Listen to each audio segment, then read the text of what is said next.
ഹരേ ഹരേ ഹരേ രാമ രാമ രാമ ഹരേ ഹരേ ഹരേ കൃഷ്ണ കൃഷ്ണ കൃഷ്ണ ഹരേ ഹരേ ഹരേ രാമ രാമ രാമ ഹരേ ഹരേ ഹരേ കൃഷ്ണ കൃഷ്ണ കൃഷ്ണ ഹരേ ഹരേ ഹരേ രാമ രാമ രാമ ഹരേ ഹരേ ഹരേ കൃഷ്ണ കൃഷ്ണ കൃഷ്ണ ഹരേ ഹരേ ഹരേ രാമ രാമ രാമ ഹരേ ഹരേ ഹരേ കൃഷ്ണ കൃഷ്ണ കൃഷ്ണ ഹരേ ഹരേ ഹരേ രാമ രാമ രാമ ഹരേ ഹരേ ഹരേ കൃഷ്ണ കൃഷ്ണ കൃഷ്ണ ഹരേ ഹരേ ഹരേ രാമ രാമ രാമ ഹരേ ഹരേ ഹരേ കൃഷ്ണ കൃഷ്ണ കൃഷ്ണ ഹരേ ഹരേ ഹരേ രാമ രാമ രാമ ഹരേ ഹരേ ഹരേ കൃഷ്ണ കൃഷ്ണ കൃഷ്ണ ഹരേ ഹരേ ഹരേ രാമ രാമ രാമ ഹരേ ഹരേ ഹരേ കൃഷ്ണ കൃഷ്ണ കൃഷ്ണ ഹരേ ഹരേ ഹരേ രാമ രാമ രാമ ഹരേ ഹരേ ഹരേ കൃഷ്ണ കൃഷ്ണ കൃഷ്ണ ഹരേ ഹരേ ഹരേ രാമ രാമ രാമ ഹരേ ഹരേ ഹരേ കൃഷ്ണ കൃഷ്ണ കൃഷ്ണ കൃഷ്ണ ഹരേ ഹരേ ഹരേ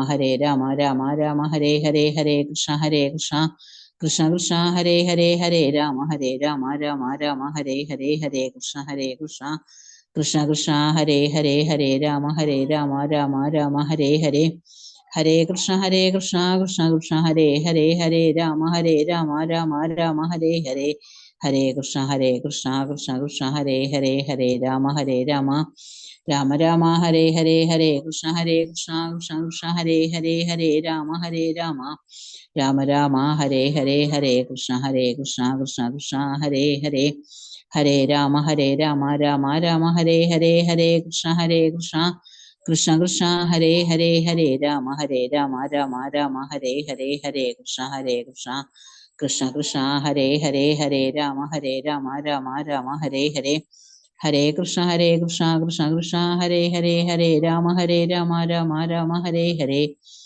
കൃഷ്ണ കൃഷ്ണ കൃഷ്ണ കൃഷ്ണ ഹരേ രാമ രാമ രാമ ഹരേ ഹരേ കൃഷ്ണ കൃഷ്ണ കൃഷ്ണ ഹരേ രാമ രാമ രാമ ഹരേ ഹരേ കൃഷ്ണ കൃഷ്ണ കൃഷ്ണ ഹരേ രാമ രാമ രാമ രാമ ഹരേ കൃഷ്ണ കൃഷ്ണ കൃഷ്ണ ഹരേ രാമ രാമ രാമ ഹരേ കൃഷ്ണ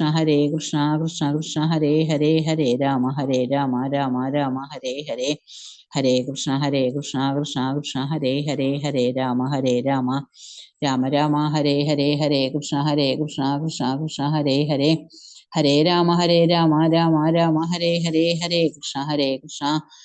കൃഷ്ണ ഹരേ രാമ രാമ രാമ ഹരേ ഹരേ കൃഷ്ണ കൃഷ്ണ കൃഷ്ണ ഹരേ രാമ രാമ രാമ രാമ ഹരേ കൃഷ്ണ കൃഷ്ണ കൃഷ്ണ ഹരേ രാമ രാമ രാമ ഹരേ കൃഷ്ണ കൃഷ്ണ കൃഷ്ണ കൃഷ്ണ ഹരേ രാമ രാമ രാമ ഹരേ ഹരേ കൃഷ്ണ കൃഷ്ണ കൃഷ്ണ ഹരേ രാമ രാമ രാമ ഹരേ ജയ ശ്രീകൃഷ്ണ ചൈതന്യ പ്രഭു നിത്യാനന്ദ ശ്രീ അദ്വൈത ഗദാധര ശ്രീവാസാദി ഗൗരഭക്തവൃന്ദ ഹരേ കൃഷ്ണ മദജി. ഹരേ കൃഷ്ണ മാതാജി. കേൾക്കുന്നുണ്ടോ? Voice clear ആണോ Mataji? Hare Krishna. Clear ആണ് മാതാജി. ഹരേ കൃഷ്ണ ക്ലിയർ ആണ്. ഹരേ കൃഷ്ണ. Thank you mataji. പ്രണാമം എല്ലാവർക്കും. ഹരേ കൃഷ്ണ. ഹരേ കൃഷ്ണ മാതാജി. പ്രണാമം മാതാജി. പ്രണാമം. ഹരേ കൃഷ്ണ. എല്ലാവർക്കും പ്രണാമം. അപ്പൊ നമുക്ക് 18 ദിവസത്തെ ക്ലാസിന്റെ ആദ്യ ദിവസമാണ്. നമ്മൾ ക്ലാസ്സുകൾ തുടങ്ങാണ്. അന്താരാഷ്ട്ര കൃഷ്ണാവബോധ സമിതി ഇസ്കോൺ മാംഗ്ലൂരിന്റെ ശ്രീ രാധാ ഗോവിന്ദ് ടെമ്പിൾ ഇസ്കോൺ മാംഗ്ലൂരിന്റെ 18 ദിവസത്തെ ഭഗവത്ഗീത ക്ലാസ്സിലേക്ക് എല്ലാവർക്കും സ്വാഗതം. ഒരു പ്രാർത്ഥനയോടുകൂടി നമുക്ക് ക്ലാസ് ആരംഭിക്കാം. ഹരേ കൃഷ്ണ. നാരായണം നമസ്കൃത്യം നരം ചൈവ നരോത്തമം ദേവീം സരസ്വതിം വ്യാസം തതോ ജയമുദീരയേത്. നഷ്ടപ്രായേഷു ഭദ്രേഷു നിത്യം ഭാഗവത സേവയാ ഭഗവതേ ഉത്തമ ശ്ലോകേ ഭക്തിർഭവതി നൈഷ്ഠികീ. മുഖം കരോതി വാചാലം പങ്കും ലംഘയതേ ഗിരിം യത്കൃപാതമഹം വന്ദേ പരമാനന്ദ മാധവം ശ്രീഗുരും ദീനതാരിണ്യം ശ്രീചൈതന്യമീശ്വരം. ഓം അജ്ഞാനതിമിരാന്തസ്യ ജ്ഞാനാഞ്ജനാശലാകയാ ചക്ഷുരുന്മീലിതം യേന തസ്മൈ ശ്രീഗുരവേ നമഃ. श्रीचैतन्यमनोभीष्टं स्थापितं येन भूतले स्वयं रूप कदा मह्यं ददाति सोपतान्तिकम् वन्देऽहं श्रीगुरो श्रीयुतापदकमलं श्रीगुरोन् वैष्णवां च श्रीरूपं साग्रजातं सहगणरघुनाथान्वितं तं सजीवं साद्वैतं सावधूतं परिजनसहितं कृष्णचैतन्यदेवं श्रीराधा कृष्णपादान् सहगणललिता श्रीविशाखान्वितां च हे कृष्णा करुणा सिन्धो दीनबन्धो जगत्पदे गोपेश गोपिका कान्ता राधा कान्ता नमोऽस्तुते तप्त काञ्चन गौराङ्गी श्रीराधे वृन्दावनेश्वरी ऋषभानुसुते देवी प्रणमामि हरिप्रिये वञ्चाकल्पतरूपेश्च कृपा सिन्धोभ्य एव च पतितानां पावनेभ्यो वैष्णवेभ्यो नमो नमः नमो विष्णुपादाय कृष्णप्रेष्ठाय भूतले श्रीमते भक्तिवेदान्त स्वामिन् इति नामिने नमस्ते सरस्वते देवे गौरवाणी प्रचारिणे निर्विशेष शून्यवादी पाश्चात्यदेशतारिणे जय श्री कृष्ण चैतन्य प्रभु नित्यानंद श्री अद्वैत गदाधर श्रीवासादि गौर भक्त वृंद हरे कृष्ण कृष्ण कृष्ण हरे हरे हरे राम राम राम ഹരേ ഹരേ ഹരേ കൃഷ്ണ. എല്ലാവർക്കും പ്രണാമം. ഹരേ കൃഷ്ണ ഹരേ കൃഷ്ണ.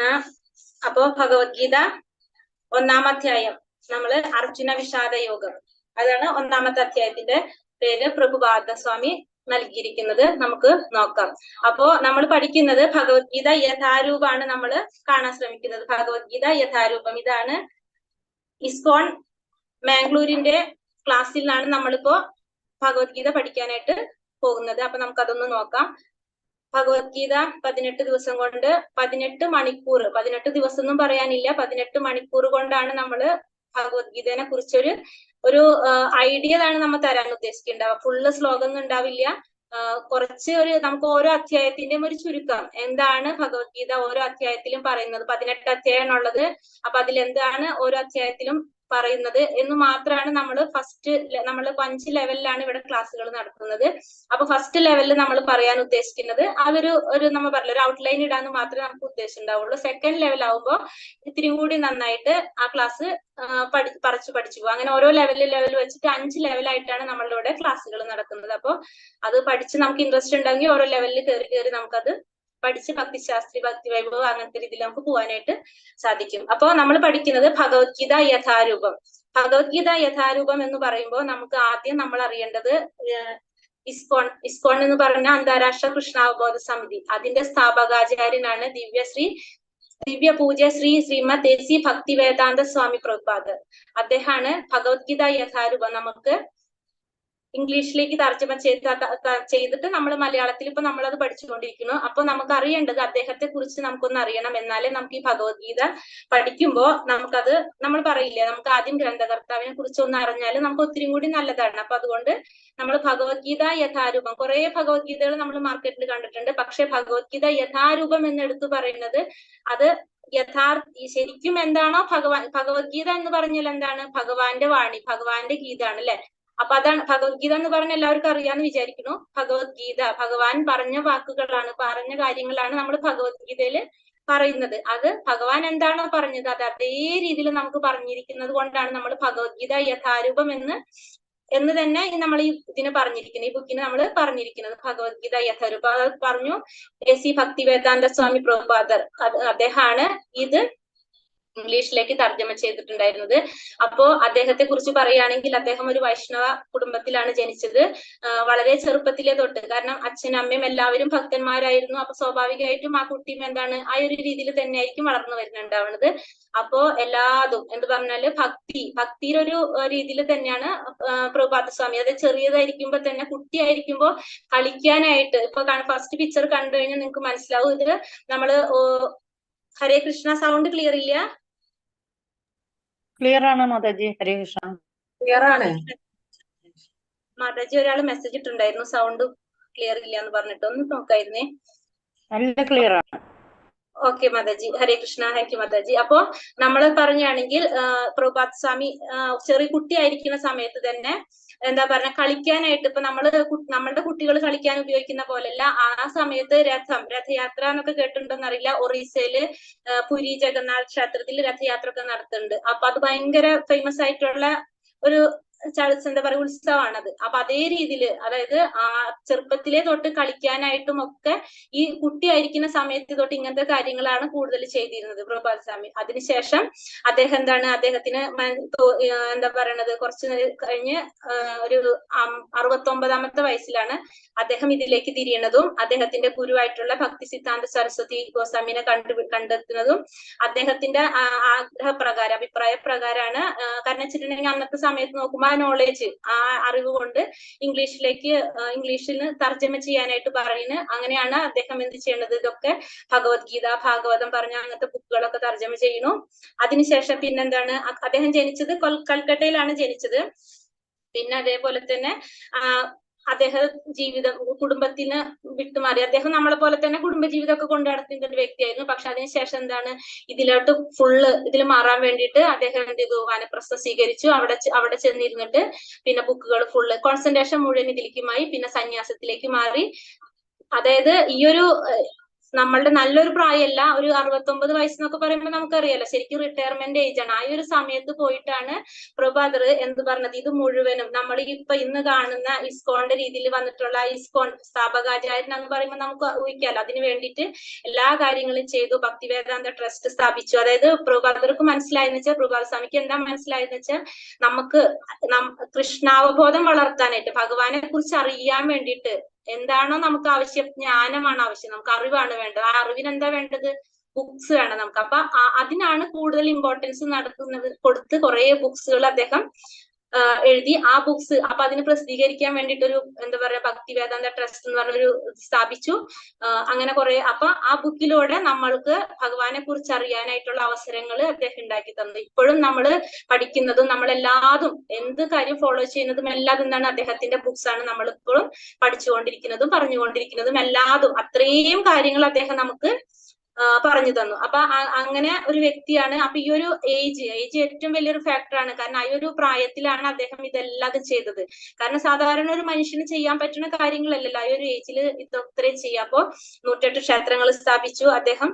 അതേപോലെ തന്നെ കുറെ ഗൗഡീയ എന്താ പറയുന്നത് കുറെ സ്ഥാപനങ്ങൾ സ്ഥാപിച്ചു. ഇപ്പൊ ഇതിൽ പറയുന്നുണ്ട്. പിന്നെ അതുപോലെ തന്നെ നമ്മളെ ഇന്ത്യയിലല്ല, ഇന്ത്യയിൽ പുറത്ത് ഈ കപ്പൽ പറയുന്നുണ്ട്, ജലദൂത കപ്പൽ എന്ന് പറഞ്ഞൊരു കപ്പലിൽ പോയിട്ടാണ് അമേരിക്കൻ ഐക്യനാടുകളിൽ. അപ്പൊ അവിടെയൊക്കെ പോയിട്ട് അവിടെ ഉള്ളവരെന്ന് വെച്ചിട്ടുണ്ടെങ്കിൽ അവരുടെ ലൈഫ് സ്റ്റൈൽ തന്നെ വേറെയാണ്.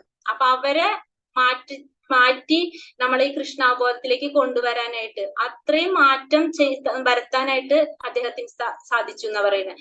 അപ്പൊ അങ്ങനത്തെ ഒരു വ്യക്തിയാണ് ഈ നമ്മൾ ഈ പറഞ്ഞ ഇപ്പൊ നമ്മൾ പഠിക്കാൻ പോണ ഈ ബുക്കിന്റെ നമ്മൾ ഈ പറഞ്ഞുകൊണ്ടിരിക്കുന്ന ശ്രീല AC ഭക്തിവേദാന്ത സ്വാമി പ്രഭുപാദർ.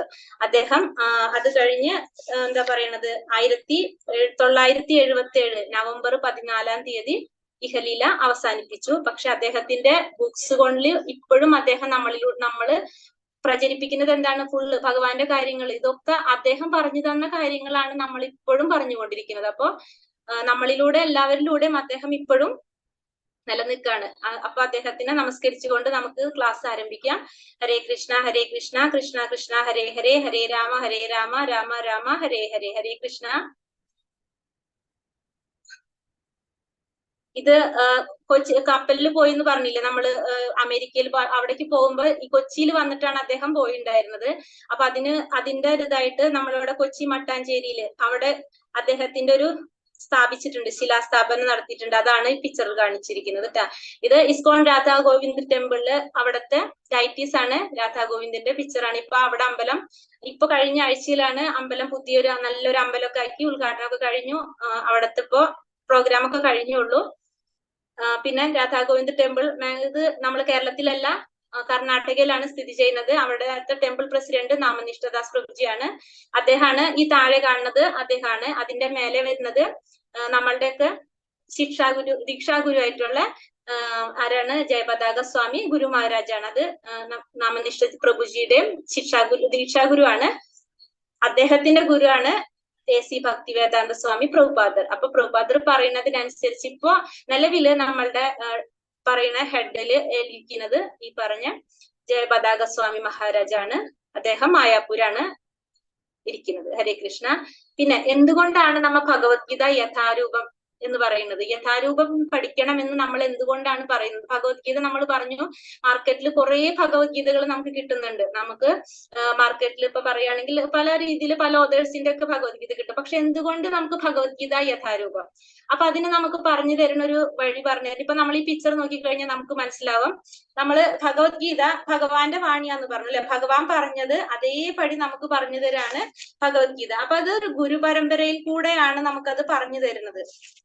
അപ്പൊ നമുക്കറിയാം ഫസ്റ്റ് ഏറ്റവും മേളിലെ ആരാണ്? ഭഗവാൻ പറഞ്ഞു തന്ന കാര്യങ്ങളല്ല. അപ്പൊ ഭഗവാനാണിത് ഫസ്റ്റ് പറഞ്ഞിരിക്കുന്നത് ഭഗവത്ഗീത. അപ്പൊ ഫസ്റ്റ് ഭഗവാൻ പറഞ്ഞു. ഭഗവാൻ അത് ആർക്ക് പറഞ്ഞു കൊടുത്തു? ബ്രഹ്മാവിനാണ് പറഞ്ഞു കൊടുക്കുന്നത്. ബ്രഹ്മാവ് നാരദ മഹർഷിക്ക് പറഞ്ഞു കൊടുത്തു. നാരദ മഹർഷി ആർക്ക് പറഞ്ഞു കൊടുത്തു? വ്യാസദേവന്. മധ്വാചാര്യർ നമ്മളെ കലികാലത്തിൽ ഉണ്ടായിരുന്നാണല്ലോ, കലിയുഗത്തില് ഉണ്ടായിരുന്നായിരുന്നു. ഉടുപ്പി ഭഗവാന്റെ വിഗ്രഹം സ്ഥാപിച്ചതൊക്കെ അദ്ദേഹം അല്ലായിരുന്നു. അപ്പൊ അങ്ങനെ വന്ന് 32ാമത്തെ ആളാണ് ആര്? നമ്മളെ AC ഭക്തിവേദാന്ത സ്വാമി പ്രഭുപാദർ. അപ്പൊ ഭഗവാനില്ല. അപ്പൊ നമ്മൾ ഇവിടെ പ്രഭുപാദർ ത്രൂ പോയി കഴിഞ്ഞ് നോക്കിക്കഴിഞ്ഞാൽ നമുക്ക് ഏറ്റവും മുകളിൽ ആരടുത്ത് എത്തണം? നമ്മൾ ഭഗവാന്റെ ത്രൂ ആയിരിക്കും, ഭഗവാന്റെ അടുത്തേക്കായിരിക്കും നമ്മൾ എത്തുന്നത്. കാരണം ഭഗവാൻ പറഞ്ഞ കാര്യം അതേപടി ഓരോരുത്തരുടെ ത്രൂ നമുക്ക് എത്തിച്ചു തന്നു. ലാസ്റ്റ് AC ഭക്തിവേദാന്ത സ്വാമി പ്രഭുപാദരുടെ അടുത്തെത്തി. പ്രഭുപാദരുടെ ശിഷ്യനാണ് നമ്മൾ ഈ പറഞ്ഞ ഇപ്പൊ തന്നെ നമ്മൾ കണ്ട ആരാണ്? ജയപതാക സ്വാമി മഹാരാജ്. അദ്ദേഹത്തിന്റെ ശിഷ്യനായിരുന്നു നമ്മള് എന്താ പറഞ്ഞ ശിക്ഷാഗുരുവായിട്ടുള്ള നാമനിഷ്ഠദാസ് പ്രഭുജി. അപ്പൊ അതേപോലത്തെ കുറെ ശിഷ്യന്മാരുണ്ട്. അപ്പൊ നമ്മള് ഈ ഇത് ഫോളോ ചെയ്യുന്നത് ബ്രഹ്മ മത്വ ഗൗഡീയ സമ്പ്രദായം. 4 തരത്തിലുള്ള സമ്പ്രദായങ്ങളുണ്ട്. അതിൽ നമ്മൾ ഫോളോ ചെയ്യുന്നത്, നമ്മൾ പറയുന്നത് ബ്രഹ്മ മത്വ ഗൗഡീയ പരമ്പരയാണ് നമ്മൾ ഫോളോ ചെയ്യുന്നത്. അപ്പൊ അതാണ് ഗുരുപരമ്പരയിൽ കൂടി നിന്ന് മാത്രമേ നമുക്ക് ഇത് സ്വീകരിക്കാൻ പാടുള്ളൂ എന്ന് പറഞ്ഞു വെച്ചിട്ടുണ്ടെങ്കിൽ വേറെ നമ്മൾ അതിലൊരു കലർപ്പില്ലാതെ ഒരു തരത്തിലും നമ്മൾ പറയില്ല വെള്ളം ചേർക്കാതെ ഭഗവാൻ പറഞ്ഞത് എന്താണോ അത് അതേപടി നമുക്ക് കിട്ടാൻ പറ്റുന്ന ഭഗവത്ഗീത. ഏതാണ്? ഭഗവത്ഗീത യഥാരൂപം. അതുകൊണ്ടാണ് അതിന്റെ യഥാരൂപം എന്ന് തന്നെ പേരിട്ടിരിക്കുന്നത്. അപ്പൊ അതിന്റെ ഒരു എക്സാമ്പിൾ കാട്ടിരിക്കുന്നത് ചാർജർ കണ്ട. മൊബൈൽ ചാർജ് ചെയ്യാനായിട്ട് നമുക്ക് എന്താണ് പലതരത്തിലും ഒന്നും പറ്റില്ല. ഒരു മൊബൈലിന് ഒരു ചാർജർ ഉണ്ടെങ്കിൽ ആ ചാർജർ യൂസ് ചെയ്തിട്ട് തന്നെ നമുക്കത് ചെയ്യാൻ പറ്റുള്ളൂ. അല്ലാതെ വേറെ ഒന്നും ചെയ്ത് കഴിഞ്ഞാൽ അത് കറക്റ്റ് ആവില്ല, സെറ്റ് ആവില്ല. അപ്പൊ അതേപോലെ തന്നെ നമുക്ക് ശരിയായിട്ടുള്ള ഒരു കാര്യം നടക്കണമെങ്കിൽ എന്ത് വേണം? ആ ഒരു ഓർഡറിൽ ആ ഒരു വഴി കൂടെ തന്നെ നമുക്ക് ചെയ്യാനായിട്ട് പറ്റുണ്ടാവുള്ളൂ. അതിനൊരു എക്സാമ്പിൾ പറഞ്ഞാണ്. പിന്നെ ഭഗവത്ഗീത പഠിക്കാൻ വേണ്ട യോഗ്യതകൾ, ഭഗവത്ഗീത പഠിതാവിന്റെ യോഗ്യതകൾ എന്തൊക്കെയാണെന്ന് പറയുന്നത്. അപ്പൊ യോഗ്യതകള് നമ്മൾക്കൊക്കെ ഇപ്പൊ നമ്മളിപ്പോ ഒരു സൂമിന്റെ ക്ലാസ് വഴിയാണ് നമ്മൾ ഈ ഭഗവത്ഗീത പഠിക്കാൻ തുടങ്ങുന്നത്. അപ്പൊ നമുക്കൊക്കെ അതിനുള്ള യോഗ്യത ഉണ്ടോ എന്ന് ചോദിച്ചു കഴിഞ്ഞാൽ യോഗ്യതയുണ്ട്. കാരണം ആ യോഗ്യത ഉള്ള കാരണം കൊണ്ടാണ് ഇപ്പൊ നമുക്ക് തന്നെ അറിയാം ഈ ലോകത്ത് എന്തോരം മനുഷ്യരുണ്ട്. പക്ഷെ നമുക്ക് ഈ സമയത്ത് ഭഗവത്ഗീത പഠിക്കാൻ നമുക്ക് തോന്നുന്നത് ഭഗവാൻ നമ്മളുടെ ഉള്ളിൽ ഇരുന്നിട്ട് നമുക്കതൊരു എന്താ പറയാ ഒരു വെളിച്ചം നമുക്ക് തരുന്ന കാരണമാണ്. നമുക്ക് അതിന് യോഗ്യത ഉള്ളത് കൊണ്ടാണ് നമ്മളെ ഭഗവാൻ അതിന് തെരഞ്ഞെടുക്കുന്നത്. ഭഗവത്ഗീത പഠിക്കാൻ എല്ലാവർക്കും സാധിക്കില്ല. കാരണം അതിന് ഭഗവാന്റെ അനുഗ്രഹം ഉണ്ടെങ്കിൽ മാത്രമേ നമുക്കത് സാധിക്കുള്ളൂ. അപ്പൊ അതിന് ഭഗവത്ഗീത പഠിക്കാനുള്ള യോഗ്യത എന്ന് അർജുനനാണ് ഭഗവത്ഗീത പറഞ്ഞു കൊടുക്കുന്നത് ഭഗവാൻ. അതെവിടെ വെച്ചാണെന്ന് അറിയാവോ? ഭഗവത്ഗീത എവിടെ വെച്ചാ പറഞ്ഞു കൊടുക്കുന്നത്? യുദ്ധകളത്തിൽ വെച്ചിട്ടാണ് പറഞ്ഞു കൊടുക്കുന്നത് അല്ലെ. അപ്പൊ അർജുനൻ ഭക്തനും ശിഷ്യനും ഉറ്റ മിത്രവും ആകയാലാണ് ഭഗവത്ഗീത അദ്ദേഹത്തിന് ഉപദേശിക്കപ്പെട്ടത്. അതുകൊണ്ട് അർജുനന് സമാനമായ ഗുണങ്ങളുള്ള ഒരാൾക്കാണ് ഭഗവത്ഗീത നന്നായി ഗ്രഹിക്കാൻ കഴിയുക. അപ്പൊ അർജുനൻ എന്നാണ്? ഭക്തനുമാണ്, ശിഷ്യനാണ്, ഉറ്റമിത്രമാണ്. ഇപ്പൊ നമ്മൾ ചിന്തിക്കും നമ്മൾ ഭഗവാന്റെ സുഹൃത്താണോ? അല്ല. നമ്മ ശിഷ്യനാണോ? അല്ല. ഭക്തനാണോ? അപ്പൊ നമുക്ക് തന്നെ സമയം ഭക്തനാണോ? അപ്പൊ നമ്മളൊക്കെ ഭക്തനാവാൻ ശ്രമിക്കുന്നവരാണ്. ഭഗവാന്റെ ഭക്തനാവാനായിട്ട് എന്താ പറയണത് നമ്മളൊക്കെ പരിശീലിച്ചുകൊണ്ടിരിക്കുക. അതിന് വേണ്ടിയിട്ടുള്ള ട്രെയിനിങ് ആണ് നമ്മൾ ഈ ചെയ്തുകൊണ്ടിരിക്കുന്ന എല്ലാവരും. രാവിലെ എണീറ്റ് ജപിക്കുന്നു, നമ്മൾ ഭഗവാനെ ആരതി ചെയ്യുന്നു. ഇതൊക്കെ നമുക്ക് എന്തിനു വേണ്ടിയിട്ടാ? പ്രാക്ടീസ് ചെയ്യുക. നമ്മൾ നല്ലൊരു ഭക്തനാവാൻ വേണ്ടിയിട്ടുള്ള ഒരു പ്രാക്ടീസ് ആണ്. അപ്പൊ അതിന് ഭഗവാൻ നമുക്ക് വേറൊരു വഴി തരാണ് ഭഗവത്ഗീത പഠിക്കുക. ഭഗവത്ഗീത പഠിക്കുമ്പോ എന്താണ്? നമ്മൾ ഭഗവാനെ കൂടുതൽ അറിയാണ്, ഭഗവാന്റെ അടുത്തേക്ക് പോവാണ്. നമ്മളൊരാളെ അടുത്തിരുന്ന് സംസാരിക്കുമ്പോ നമ്മൾ എന്താണ് സ്വാഭാവികമായിട്ടും അവരായിട്ട് കുറച്ച് അടുക്കും. അവരെ കുറെ എന്നും ഒരാളായിട്ട് നമ്മൾ സംസാരിച്ചുകൊണ്ടിരിക്കുമ്പോ എന്താ സംഭവിക്കും? നമുക്ക് അവരോട് ഒരു ഇഷ്ടം വരും. അതേപോലെ തന്നെ ഭഗവാൻ പറഞ്ഞ വാക്കുകൾ നമ്മൾ ഡെയിലി 1 മണിക്കൂർ നമ്മൾ ഇരുന്ന് കേൾക്കുമ്പോൾ ആദ്യത്തെ ദിവസം നമ്മൾ ചിലപ്പോൾ ഇഷ്ടമുണ്ടായിട്ടായിരിക്കില്ല ക്ലാസ്സിൽ കയറുന്നത്. പക്ഷെ 2 ദിവസം കഴിയുമ്പോൾ നമുക്ക് ഓരോന്ന് അറിഞ്ഞു വരുമ്പോ നമുക്ക് അതിനോടൊരു ഇൻട്രസ്റ്റ് വരും. അതാണ് നമ്മളുടെ ലക്ഷ്യം വരുന്നത്. അപ്പൊ ഭഗവത്ഗീത പഠിക്കാനായിട്ടുള്ള യോഗ്യത എന്ന് പറഞ്ഞിട്ടുണ്ടെങ്കിൽ നമ്മള് ഭഗവാനെ അറിയാനായിട്ട് ശ്രമിക്കുന്നു. ഭഗവാൻ നമുക്ക് ആ ഒരു അവസരം തന്നിരിക്കുകയാണ്. അത് നമ്മൾ ഉപയോഗിക്കുക. അതാണ് നമ്മള് പറയണത് ഇരുന്നിട്ട്. അപ്പൊ ഇതില് പിന്നെ അത് പറഞ്ഞത് ഗീത ഉപദേശകന്റെ ആജ്ഞാനുസരണം സ്വീകരിക്കപ്പെടേണ്ടതാണ്. ഭഗവത്ഗീത എങ്ങനെയാണ് സ്വീകരിക്കേണ്ടത്? ഗീത ഉപദേശിക്കുന്ന ആ വ്യക്തിയുടെ ആജ്ഞാനുസരണം. ഭഗവത്ഗീതയുടെ അന്തസത്ത ഭഗവത്ഗീതയിൽ തന്നെ സൂചിതമായിട്ടുണ്ട്. അതെങ്ങനെയാണ്? ഒരു മരുന്ന് സേവിക്കാൻ നാം ആഗ്രഹിക്കുമ്പോൾ അതിന്റെ ലേബലിൽ കൊടുത്ത നിർദ്ദേശങ്ങൾ നാം പാലിക്കണം. നാം ഒരിക്കലും നമ്മുടെ തന്നെ ആശയം അനുസരിച്ചോ ഒരു സ്നേഹിതന്റെ നിർദ്ദേശം അനുസരിച്ചോ മരുന്ന് കഴിക്കരുത്. ലേബലിൽ കാണുന്ന നിർദ്ദേശങ്ങൾ അനുസരിച്ചോ ഭിക്ഷകരന്റെ ഉപദേശങ്ങൾ അനുസരിച്ചോ സേവിക്കേണ്ടതാണ്. അതുപോലെ ഭഗവത്ഗീതയും ഗീതോപദേശന്റെ ആജ്ഞാനുസരണം സ്വീകരിക്കപ്പെടേണ്ടതാണ്. ഭഗവാൻ കൃഷ്ണനാണ് ഗീതോപദേശകൻ. ഭഗവത്ഗീതയുടെ ഓരോ താളിലും അദ്ദേഹം ദിവ്യോത്തമ പുരുഷനായ ഭഗവാനാണെന്ന് പറയുന്നുണ്ട്. അപ്പൊ ഭഗവത്ഗീത, അതിന് നമുക്കൊരു എക്സാമ്പിൾ പറഞ്ഞിരിക്കുന്നതാണ്. നമുക്ക് അസുഖം വരുമ്പോൾ നമ്മ ഡോക്ടറെ കണ്ട് പ്രിസ്ക്രിപ്ഷൻ എടുത്ത് മരുന്ന് മേടിക്കും. മരുന്ന് മേടിച്ചു കഴിഞ്ഞാൽ നമ്മളുടെ ഏറ്റവും അടുത്തുള്ള സുഹൃത്തുക്കൾ പറയുന്ന അനുസരിച്ചാണ് നമ്മൾ മരുന്ന് കഴിക്കുക? അല്ല. ഡോക്ടർ എന്താണോ പറഞ്ഞിരിക്കുന്നത് അതേപടിയായിരിക്കും നമ്മൾ ആ മരുന്ന് കഴിക്കുന്നത്. കാരണം വെച്ചിട്ടുണ്ടെങ്കിൽ നമുക്കറിയാം അസുഖം മാറണമെങ്കിൽ നമുക്ക് ഡോക്ടർ പറഞ്ഞ രീതിയിൽ ചെയ്യണം. ഫ്രണ്ട് ഒക്കെയാണ്, പക്ഷെ നമ്മൾ അവർ പറയുന്ന കേൾക്കില്ല. അതേപോലെ തന്നെ ഭഗവത്ഗീതയിൽ പറയുന്നത്, ഭഗവത്ഗീത ആരാണ്? ഭഗവാൻ പറഞ്ഞതാണ്. അപ്പോ ഭഗവാൻ എന്താണോ പറഞ്ഞത് അത് അതേപടി നമ്മൾ അനുസരിക്കാൻ ശ്രമിക്കണം. അല്ലാണ്ട് നമ്മളുടെ ചുറ്റുമുള്ളവർക്ക് ബാക്കി മെറ്റീരിയൽ ആയിട്ടുള്ള വളരെ നോളജ് ഒക്കെ ഉണ്ടാവും, പക്ഷെ നമ്മൾ അതല്ല നമ്മൾ നോക്കേണ്ടത്. ഭഗവത്ഗീത പറയുമ്പോൾ ഭഗവത്ഗീത ഉപദേശിക്കുന്നത് ആരാണ്? ഭഗവാനാണല്ലേ. അപ്പൊ ഭഗവാൻ എന്താണോ പറഞ്ഞിരിക്കുന്നത് അത് അതേപടി നമ്മൾ അനുസരിക്കാനും നമ്മളത് പാലിക്കാനും ശ്രമിക്കണം. അതാണ് പറഞ്ഞത്. അത് ഭഗവത്ഗീത യഥാരൂപം. മായാവാദ പന്ഥാവിലൂടെ ഭഗവത്ഗീത പഠിക്കാൻ ശ്രമിക്കുന്നവർ വലിയ വിഡ്ഢിത്തമാണ് ചെയ്യുന്നതെന്ന് ചൈതന്യ മഹാപ്രഭു വ്യക്തമായി പറഞ്ഞിട്ടുണ്ട്. അപ്രകാരമുള്ള വിഡ്ഢിത്തത്തിന്റെ ഫലമായി വഴിതെറ്റിപ്പോയ ഒരു ഭഗവത്ഗീത വിദ്യാർത്ഥി ശരിയായ മാർഗനിർദ്ദേശമില്ലാതെ വിഷമിക്കുകയും സ്വധാമത്തിലേക്ക് ദൈവസന്നിധിയിലേക്ക് അയാൾക്ക് മടങ്ങാൻ സാധിക്കാതെ വരികയും ചെയ്യും. അപ്പൊ എന്താ പറഞ്ഞ, നമ്മൾ ഇപ്പൊ പറഞ്ഞ പോലെ തന്നെ നമ്മൾ തെറ്റിദ്ധരിപ്പിക്കപ്പെടാനായിട്ട് കുറെ തരത്തിലുള്ള കാര്യങ്ങൾ നടക്കുന്നുണ്ടാവും അല്ലെ. മായാവാദത്തിലൊക്കെ പറയുന്ന സിദ്ധാന്തങ്ങളിലൊക്കെ പറഞ്ഞ അവരൊക്കെ നമ്മൾ പറയും ഭഗവത്ഗീത പഠിക്കുന്നത് വിട്ടിത്താണ്, ഇതൊന്നും ചെയ്യുന്നത് ശരിയല്ല എന്നൊക്കെ പറയുന്നുണ്ടല്ലോ. അപ്പൊ എന്താ സംഭവിക്കുന്ന വെച്ചിട്ടുണ്ടെങ്കിൽ അങ്ങനെ ആവുമ്പോ നമ്മളുടെ വഴി തെറ്റി പോവുക ചെയ്യുന്നത്. നമ്മൾക്ക് ശരിക്കും ഭഗവാൻ ഒരു വഴി കാണിച്ചു തന്നിട്ടുണ്ട്. ഇപ്പൊ നമ്മൾ പറഞ്ഞില്ലേ ഭഗവത്ഗീത യഥാരൂപം വന്ന വഴി, ഭഗവാന്റെ ത്രൂ വന്ന് നമ്മളിപ്പോ ശ്രീല പ്രഭുപാദ സ്വാമിയുടെ അടുത്ത് വന്ന് ചെന്നു, അത് കഴിഞ്ഞിട്ട് ജയപതാക സ്വാമി മഹാരാജിലേക്ക് വന്ന് നിൽക്കണം, അങ്ങനെ നിന്നു പറഞ്ഞില്ലേ. പക്ഷെ നമ്മൾക്കൊരു തെറ്റായ ഒരു വഴി ഒരാൾ കാണിച്ചു തന്നെ എന്താണ് സംഭവിക്കുന്നത്? നമ്മൾ ആ റൂട്ട് മാറി പുറത്തു കൂടെ പോകും. അപ്പൊ നമ്മൾക്ക് എന്താണ്, നമുക്ക് വേഗം എത്താൻ പറ്റില്ല. നമ്മളെ വഴി എന്തായി, തെറ്റായി പോയി വഴി അല്ലെ. അപ്പൊ അത് അങ്ങനെ ആയിക്കഴിഞ്ഞാൽ നമുക്ക് എന്ത് ചെയ്യാൻ പറ്റും? നമുക്ക് കറക്റ്റ് ഉള്ള സ്ഥലത്തേക്ക് നമുക്ക് എത്താൻ പറ്റുമോ? ഒരിക്കലും പറ്റില്ല. അപ്പൊ അതുകൊണ്ട് നമ്മളിപ്പോ എന്ത് ചെയ്യണം? പ്രോപ്പർ ആയിട്ടുള്ള ചാനലിൽ കൂടെ അവര് പറയുന്നത് അനുസരിച്ച് മാത്രമേ നമുക്ക് പോകാൻ പറ്റുള്ളൂ. അല്ലെങ്കിൽ നമ്മൾ ഒരിക്കലും ഭഗവാൻ താപത്തിലേക്ക്, ഭഗവാന്റെ സന്നിധിയിലേക്ക് നമുക്ക് തിരിച്ചു പോകാനായിട്ട്, ഭഗവാന്റെ അടുത്തേക്ക് എത്താനായിട്ട് നമുക്ക് സാധിക്കുന്നുണ്ടാവില്ല. ഭഗവത്ഗീത മനുഷ്യ ജീവിതത്തിൽ ഒരു ലൈഫ് മാനുവൽ ആണ്. ഭഗവത്ഗീത എന്ന് പറഞ്ഞിട്ടുണ്ടെങ്കിൽ ഭഗവത്ഗീത ശ്ലോകങ്ങള് നമ്മളുടെ ലൈഫിലുള്ള എല്ലാ പ്രോബ്ലംസിനും സൊല്യൂഷൻ ഉണ്ട്. ദുഃഖത്തിനുണ്ട്, എന്താ പറയുന്നത്, സന്തോഷത്തിന്, ഓരോ ശ്ലോകത്തിലും നമ്മൾ പറയുന്നുണ്ട് ഇന്നത് ഇന്ന ശ്ലോകത്തിലും. നമുക്ക് ഓരോ സാഹചര്യങ്ങൾ വരുമ്പോഴും ഓരോ പ്രോബ്ലംസ് വരുമ്പോഴും അതിനൊക്കെ ഭഗവത്ഗീതയിൽ ഭഗവാൻ ഉത്തരം തന്നിട്ടുണ്ട്. നമ്മളത് ആ രീതിയിൽ മനസ്സിലാക്കി കഴിഞ്ഞാൽ നമ്മളുടെ ലൈഫിലെ ഏറ്റവും നല്ല ലൈഫ് മാനുവൽ ആണ് നമുക്ക് എന്ത്, ഭഗവത്ഗീത. അപ്പൊ അതിന് ഇതേപോലെ തന്നെ പറയണത് എന്താണ്, ഇപ്പൊ ഒരു എക്സാമ്പിൾ കാണിച്ചു തന്നിരിക്കുകയാണ്. ഒരു കാറ് നമുക്ക് എന്താണ് പറഞ്ഞത്, അപ്പൊ അത് നമുക്കറിയാം അത് ഓട്ടോമാറ്റിക് വണ്ടിയായാലും നമുക്കത് എന്താ പറയണത്, അത് ഓടിക്കണമെന്ന് വെച്ചിട്ടുണ്ടെങ്കിൽ അതിന്റെ ഒരു മാനുവൽ ഉണ്ടാവും. അപ്പൊ ആ മാനുവൽ അനുസരിച്ചിട്ടായിരിക്കും നമ്മൾ അത് നോക്കി അത് നമ്മൾ ചെയ്യണം. അതേപോലെ തന്നെ നമ്മളുടെ ലൈഫിൽ നമുക്ക് എന്തൊരു കാര്യം ഉണ്ടെങ്കിലും നമുക്ക് ഭഗവത്ഗീതയിൽ എല്ലാത്തിനുള്ള സൊല്യൂഷൻ ഉണ്ട്, ഉത്തരമുണ്ട്. അപ്പൊ നമ്മളത് അതേ രീതിയിൽ മനസ്സിലാക്കി കഴിഞ്ഞാൽ, ഭഗവാൻ എന്താണോ പറയുന്നത് അത് അതേ രീതിയിൽ മനസ്സിലാക്കി കഴിഞ്ഞാൽ നമ്മളുടെ ലൈഫില് നമുക്ക് വിജയം സുനിശ്ചിതാണെന്നാണ്. അപ്പൊ ഭഗവത്ഗീതയിൽ പറയുന്നത് ആകെ 18 അധ്യായങ്ങളാണുള്ളത്. 18 അധ്യായത്തിലും കൂടിയിട്ട് 700 ശ്ലോകങ്ങള്. ആദ്യത്തെ 6 അധ്യായങ്ങൾ കർമ്മയോഗം, നടുക്ക് വരുന്ന 6 അധ്യായങ്ങൾ ഭക്തിയോഗം, അവസാനത്തെ 6 അധ്യായങ്ങൾ ജ്ഞാനയോഗം.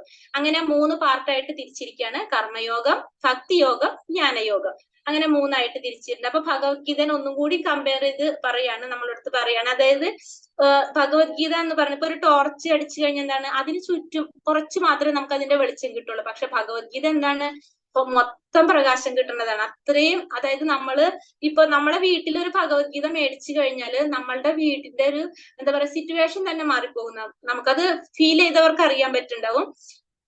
കുറച്ച് നമ്മളെ വീട്ടിലൊരു ഭഗവത്ഗീത ഒരു ബുക്ക് മേടിച്ചു, നമ്മൾ ഡെയിലി ഒരു ശ്ലോകം വെച്ച് വായിക്കാൻ തുടങ്ങി, അല്ലെങ്കിൽ ഒരു അധ്യായം വെച്ച് വായിക്കാൻ തുടങ്ങി കഴിഞ്ഞാൽ നമുക്ക് വരുന്ന മാറ്റങ്ങൾ നമുക്ക് ഫീൽ ചെയ്യാൻ പറ്റും.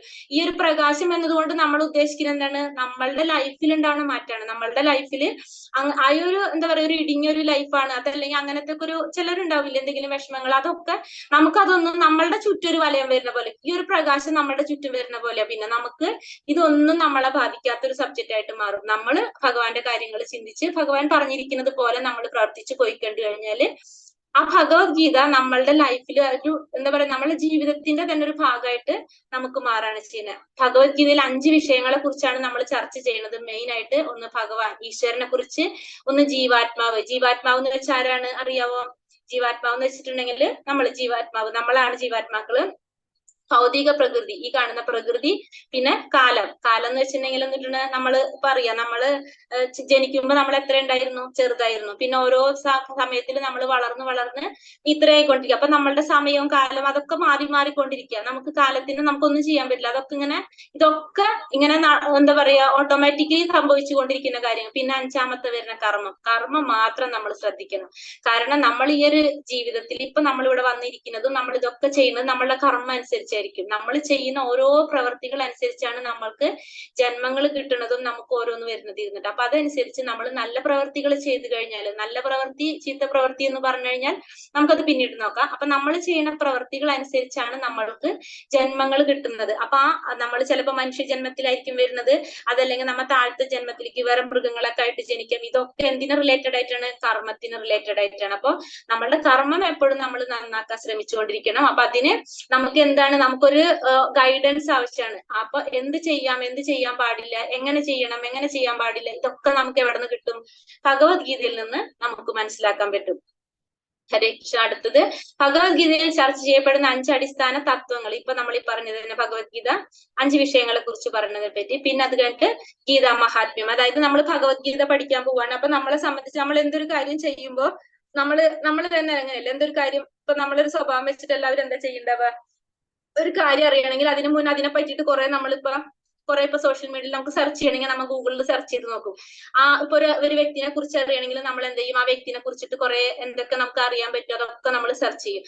അതേപോലെ തന്നെ ഭഗവത്ഗീത പഠിക്കുന്നതിന് മുന്നേ ആ ഗീതയുടെ മഹാത്മ്യം നമുക്ക് അറിയണം. അപ്പൊ അത് ശ്ലോകം ഉണ്ട്. അപ്പൊ 6 ശ്ലോകമായിട്ട് നമ്മൾ പറയുന്നില്ല. അപ്പൊ ഭഗവത്ഗീതയുടെ മഹാത്മ്യം എന്താണെന്ന് നമ്മൾ അറിഞ്ഞില്ല. അതായത് അത്രയും മഹാത്മ്യമുള്ള ഒരു ബുക്കാണ് നമ്മൾ പഠിക്കുന്നത് എന്ന് നമുക്കൊരു ബോധം ഉണ്ടാവണം. അതിന് വേണ്ടിയിട്ടാണ് നമ്മൾ ജസ്റ്റ് ഇത് പറഞ്ഞത്. അപ്പൊ എന്താണ് ഫസ്റ്റ് ശ്ലോകം പറഞ്ഞത്? ഗീതാശാസ്ത്രം ഇതം പുണ്യം യത്പഠേത് പ്രയതഃ പുമാൻ വിഷ്ണോ പദമവാപ്നോതി ഭയശോകാദി വർജിതഃ.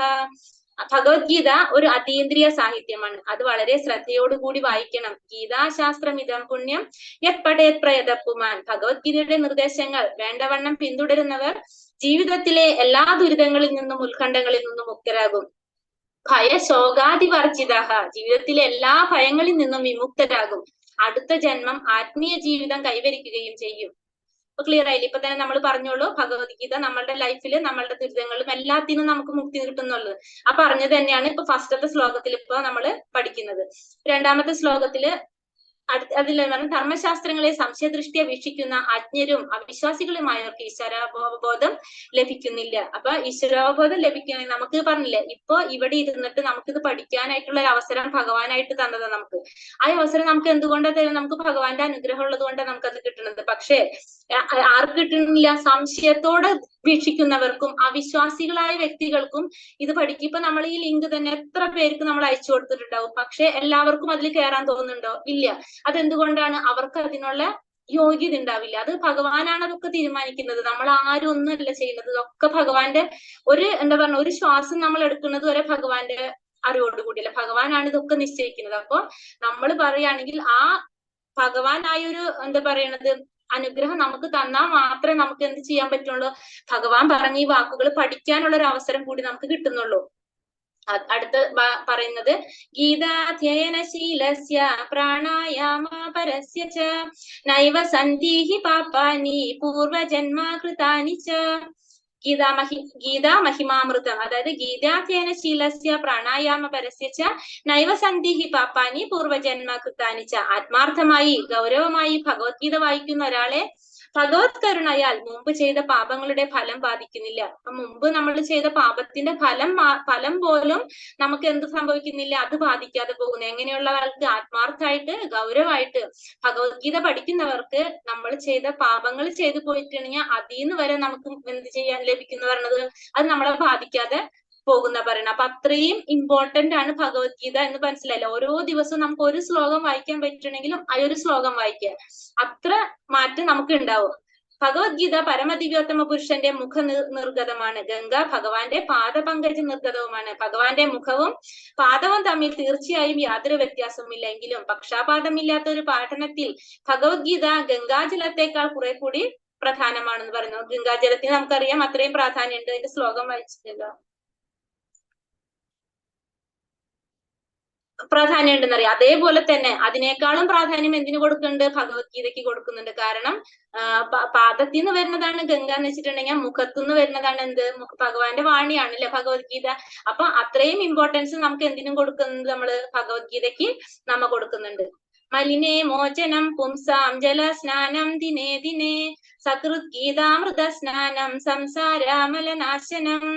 മലിനേ മോചനം പുംസാം ജലസ്നാനം ദിനേ ദിനേ സകൃത് ഗീതാമൃത സ്നാനം സംസാരമലനാശനം.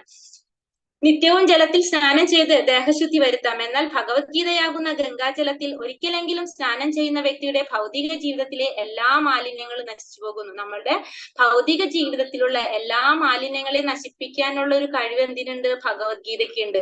കാരണം ഭഗവത്ഗീത എന്ന് പറഞ്ഞാലാണ് ഭഗവാന്റെ വാണിയാണ്, ഭഗവാൻ തന്നെയാണ് അല്ലെ. അപ്പൊ അത് അത്രയും ഇമ്പോർട്ടൻസ് നമുക്ക് ഭഗവത്ഗീതയ്ക്ക് ഉണ്ടെന്ന് പറയാണ്. ഭഗവത്ഗീത ശ്രവണത്തിന്റെ മഹിമ പറയാണ്.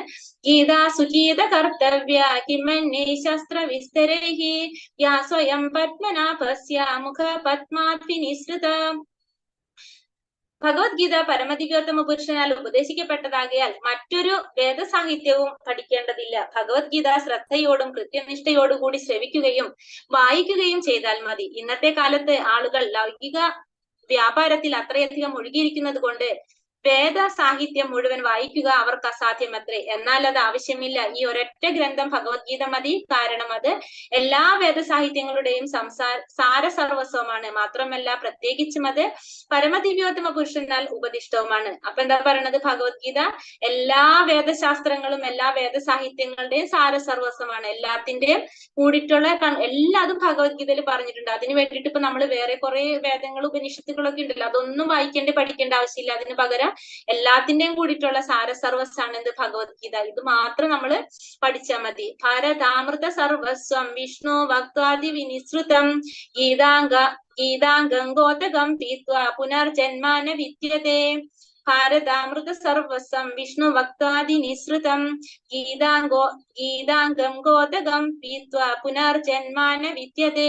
ഗംഗാജലം പാനം ചെയ്യുന്നവൻ മോക്ഷം പ്രാപിക്കുന്നു. ഭഗവത്ഗീതാമൃതം പാനം ചെയ്യുന്നവനെ കുറിച്ച് പിന്നെ എന്തു പറയാൻ? മഹാഭാരതത്തിന്റെ സാരാമൃത മത്രേ ഭഗവത്ഗീത. ആദി വിഷ്ണുവായ ഭഗവാൻ കൃഷ്ണൻ സ്വയം ഉപദേശിച്ചതാണിത്.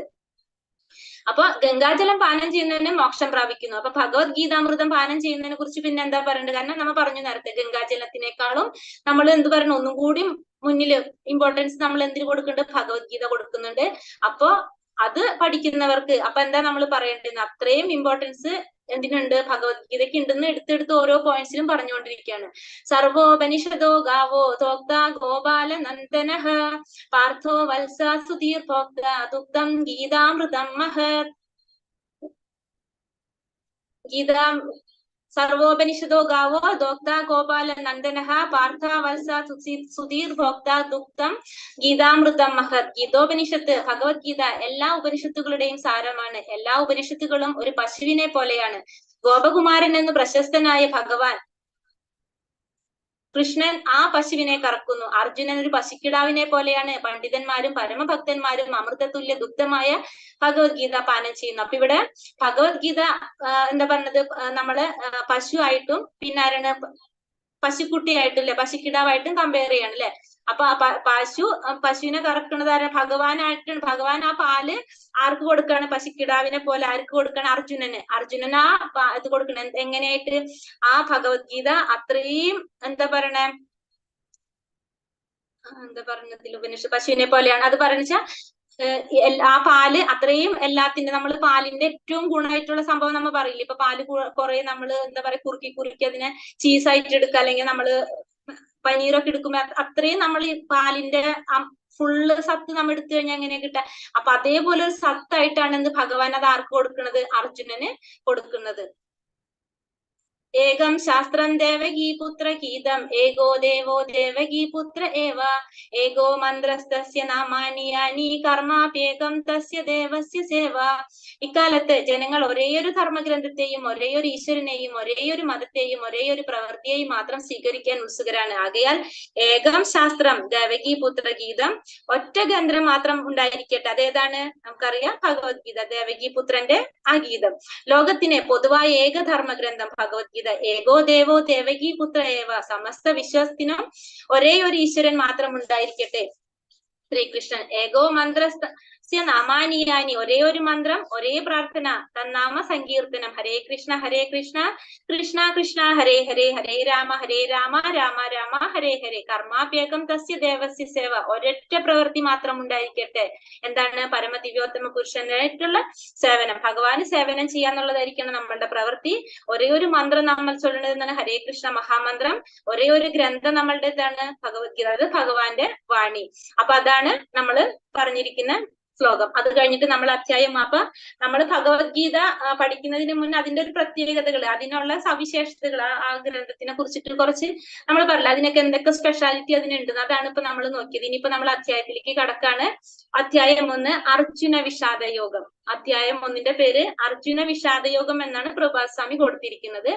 അപ്പൊ നമ്മള് ജസ്റ്റ് നമ്മൾക്ക് അറിയാം, കുരുക്ഷേത്ര യുദ്ധഭൂമിയിൽ വെച്ചിട്ടാണ് ഭഗവാൻ അർജുനന് ഭഗവത്ഗീത ഉപദേശിക്കുന്നത്. ആ യുദ്ധം ഉണ്ടാവാൻ സാഹചര്യം അറിയണ്ടോ?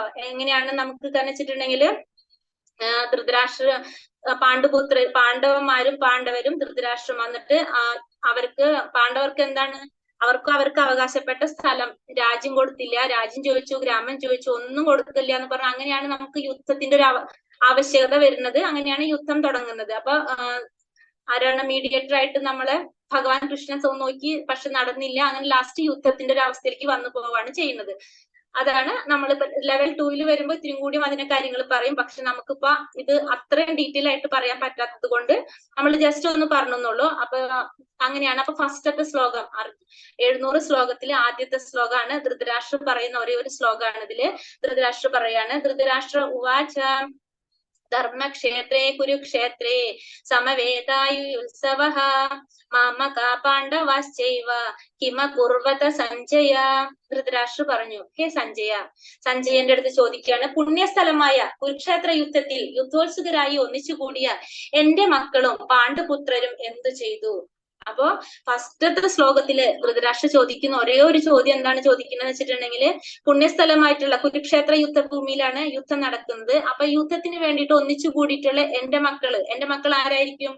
ധൃതരാഷ്ട്ര മക്കൾ ആരാണ് അതില്?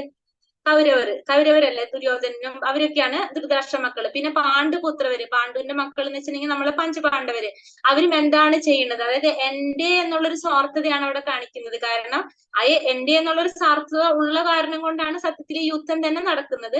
പക്ഷെ ആ യുദ്ധഭൂമിയില് അപ്പൊ ആ ധൃതരാഷ്ട്ര എടുത്ത് ചോദിക്കണം. കാരണം ധൃതരാഷ്ട്രക്ക് നമുക്കറിയാം ജന്മന എന്താണ്, അന്ധനാണ് അദ്ദേഹത്തിന് കണ്ണ് കാണില്ല. അപ്പൊ അദ്ദേഹം സഞ്ജയന്റെ സഹായത്തോടെയാണ്, അതായത് സഞ്ജയന് വ്യാസദേവന്റെ ശിഷ്യനാണ്. അദ്ദേഹത്തിന് കൊട്ടാരത്തിൽ ഇരുന്നുകൊണ്ട് തന്നെ അപ്പൊ എന്ത് കാണാനുള്ള ഒരു കഴിവ് കൊടുത്തിട്ടുണ്ട്?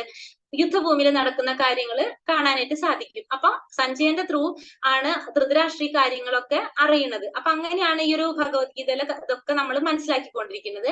അപ്പൊ അതിൽ പറയാണ് ധൃതരാഷ്ട്ര ചോദിക്കുകയാണ് സഞ്ജയന്റെ അടുത്ത്, കാരണം അദ്ദേഹത്തിന് കാണുന്നില്ലല്ലോ. അപ്പൊ അവരോട് ചോദിക്കുകയാണ്, ഇവിടെ എന്റെ മക്കളും പാണ്ഡുവിന്റെ മക്കളും എന്താണ് ചെയ്യണേന്നാണ് അദ്ദേഹം ചോദിക്കുന്നത്. കാരണം അദ്ദേഹത്തിന്റെ ഉള്ളിലെ സ്വാർത്ഥതയാണ് വരുന്നത്. കാരണം എന്റെ മക്കള് നന്നായിട്ട് യുദ്ധം ചെയ്യാൻ പറ്റുണ്ടോ, അതോ പാണ്ഡുവിന്റെ മക്കൾക്ക് എങ്ങനെയാണ് ആ എന്റെ എന്നുള്ളൊരു ഭാവം ഉണ്ടല്ലോ, അതാണ് നമ്മൾ ഫസ്റ്റ് ശ്ലോകത്തിൽ നമ്മൾ കാണിക്കേണ്ടത്. നമ്മൾ ഇതിന്ന് നമ്മളുടെ ഉള്ളിൽ നിന്ന് എടുത്ത് മാറ്റേണ്ട ഒരു ഭാവം അതാണ്. എന്റെ ആ സ്വാർത്ഥ മനോഭാവം മാറിയാൽ തന്നെ, കാരണം നമുക്ക് എനിക്ക് ഒന്നും വേണ്ടാന്നുണ്ടെങ്കിൽ തന്നെ നമുക്ക് ആർക്കും വിഷമം ഉണ്ടാവണില്ല, ടെൻഷൻ ഉണ്ടാവുന്നില്ല, വേറെ ഒന്നും സംഭവിക്കില്ല. കാരണം നമ്മളെല്ലാതും ഭഗവാൻ വിട്ടുകൊടുക്കാണ്, എന്തായാലും പ്രോബ്ലം ഇല്ല. ആ ഒരു മൈൻഡിലേക്ക് നമുക്ക് എത്തണം. അതാണ് നമ്മളുടെ ഒക്കെ ആഗ്രഹം.